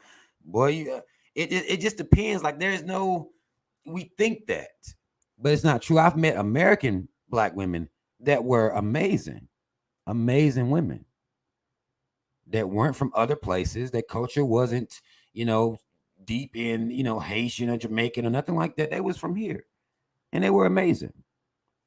Were amazing women. So it just depends on who you meet, when you meet them. You know what I'm saying? Like all that shit matters. All that shit matters. Y'all listen though. What we're going to do is the people that are still here, if you haven't hit the like button already, hit the like button if you enjoyed the conversation. We just had a conversation tonight, right? We just had a conversation. These conversations will be had over on my Patreon. So if you're not subscribed to my Patreon, do that now. Okay. Fuck with me. And I'm actually going to be doing these videos on camera over there. I did one over here for the streets. You know what I'm saying? For the streets, that we can engage in these conversations. But I'll be having these conversations over on my Patreon. We'll talk about relationships, real relationships, as far as I'm concerned. And shout out to everybody who came and spent this time with me tonight. I'm about to get the fuck off here, grab me something to eat, and take my ass to motherfucking sleep. That's what I'll be doing. But I really, really appreciate y'all. Again, y'all, we going to be going live a lot. And I want to say this. I put my email address in the comment section or in the description box. So if you see a video or if you have something that you may see out here and you want me to talk about it, send me an email. Let me know. I'm back to taking requests and shit again. Okay? I'm back to it. I used to take requests. I stopped taking requests because people just wanted me to talk about a bunch of stupid shit all the time. But regardless of what people want me to talk about, I know I can spin it and make it make sense for my people. And maybe we'll be able to get us a couple of laughs or something. Something you want me to review, something you want me to break down, just email it to me. That email address is in my description box. Email that shit to me. We're going to be going live. I won't be able to go live tomorrow because right after I get off work tomorrow, these kids, they getting out of school and shit for this so-called holiday. So I'll be, busy doing that shit. Probably here for the rest of the week, honestly. I'll be a little busy. I'm going to try to get a video in with y'all, but I'm probably going to be busy with them and shit like that. So I may not be able to go live for the rest of this week because I know they're going to be hype and I'm going to be busy as fuck. I still might be some late night shit once I get them down and settled and shit like that and they chilling and then we can get it in. But just stay tuned. I'll announce it. Of course, if I do go live, I'll announce it. But it may be, Sunday before I'm able to go back live again. But we'll see. Just fuck with me. Y'all follow me on social media and everything like that. So mad love to y'all. Shout out Team Rob. Y'all already know what the fuck it is. Black first, second, and third. Mad love y'all. I'll see y'all in the next one. I'm out.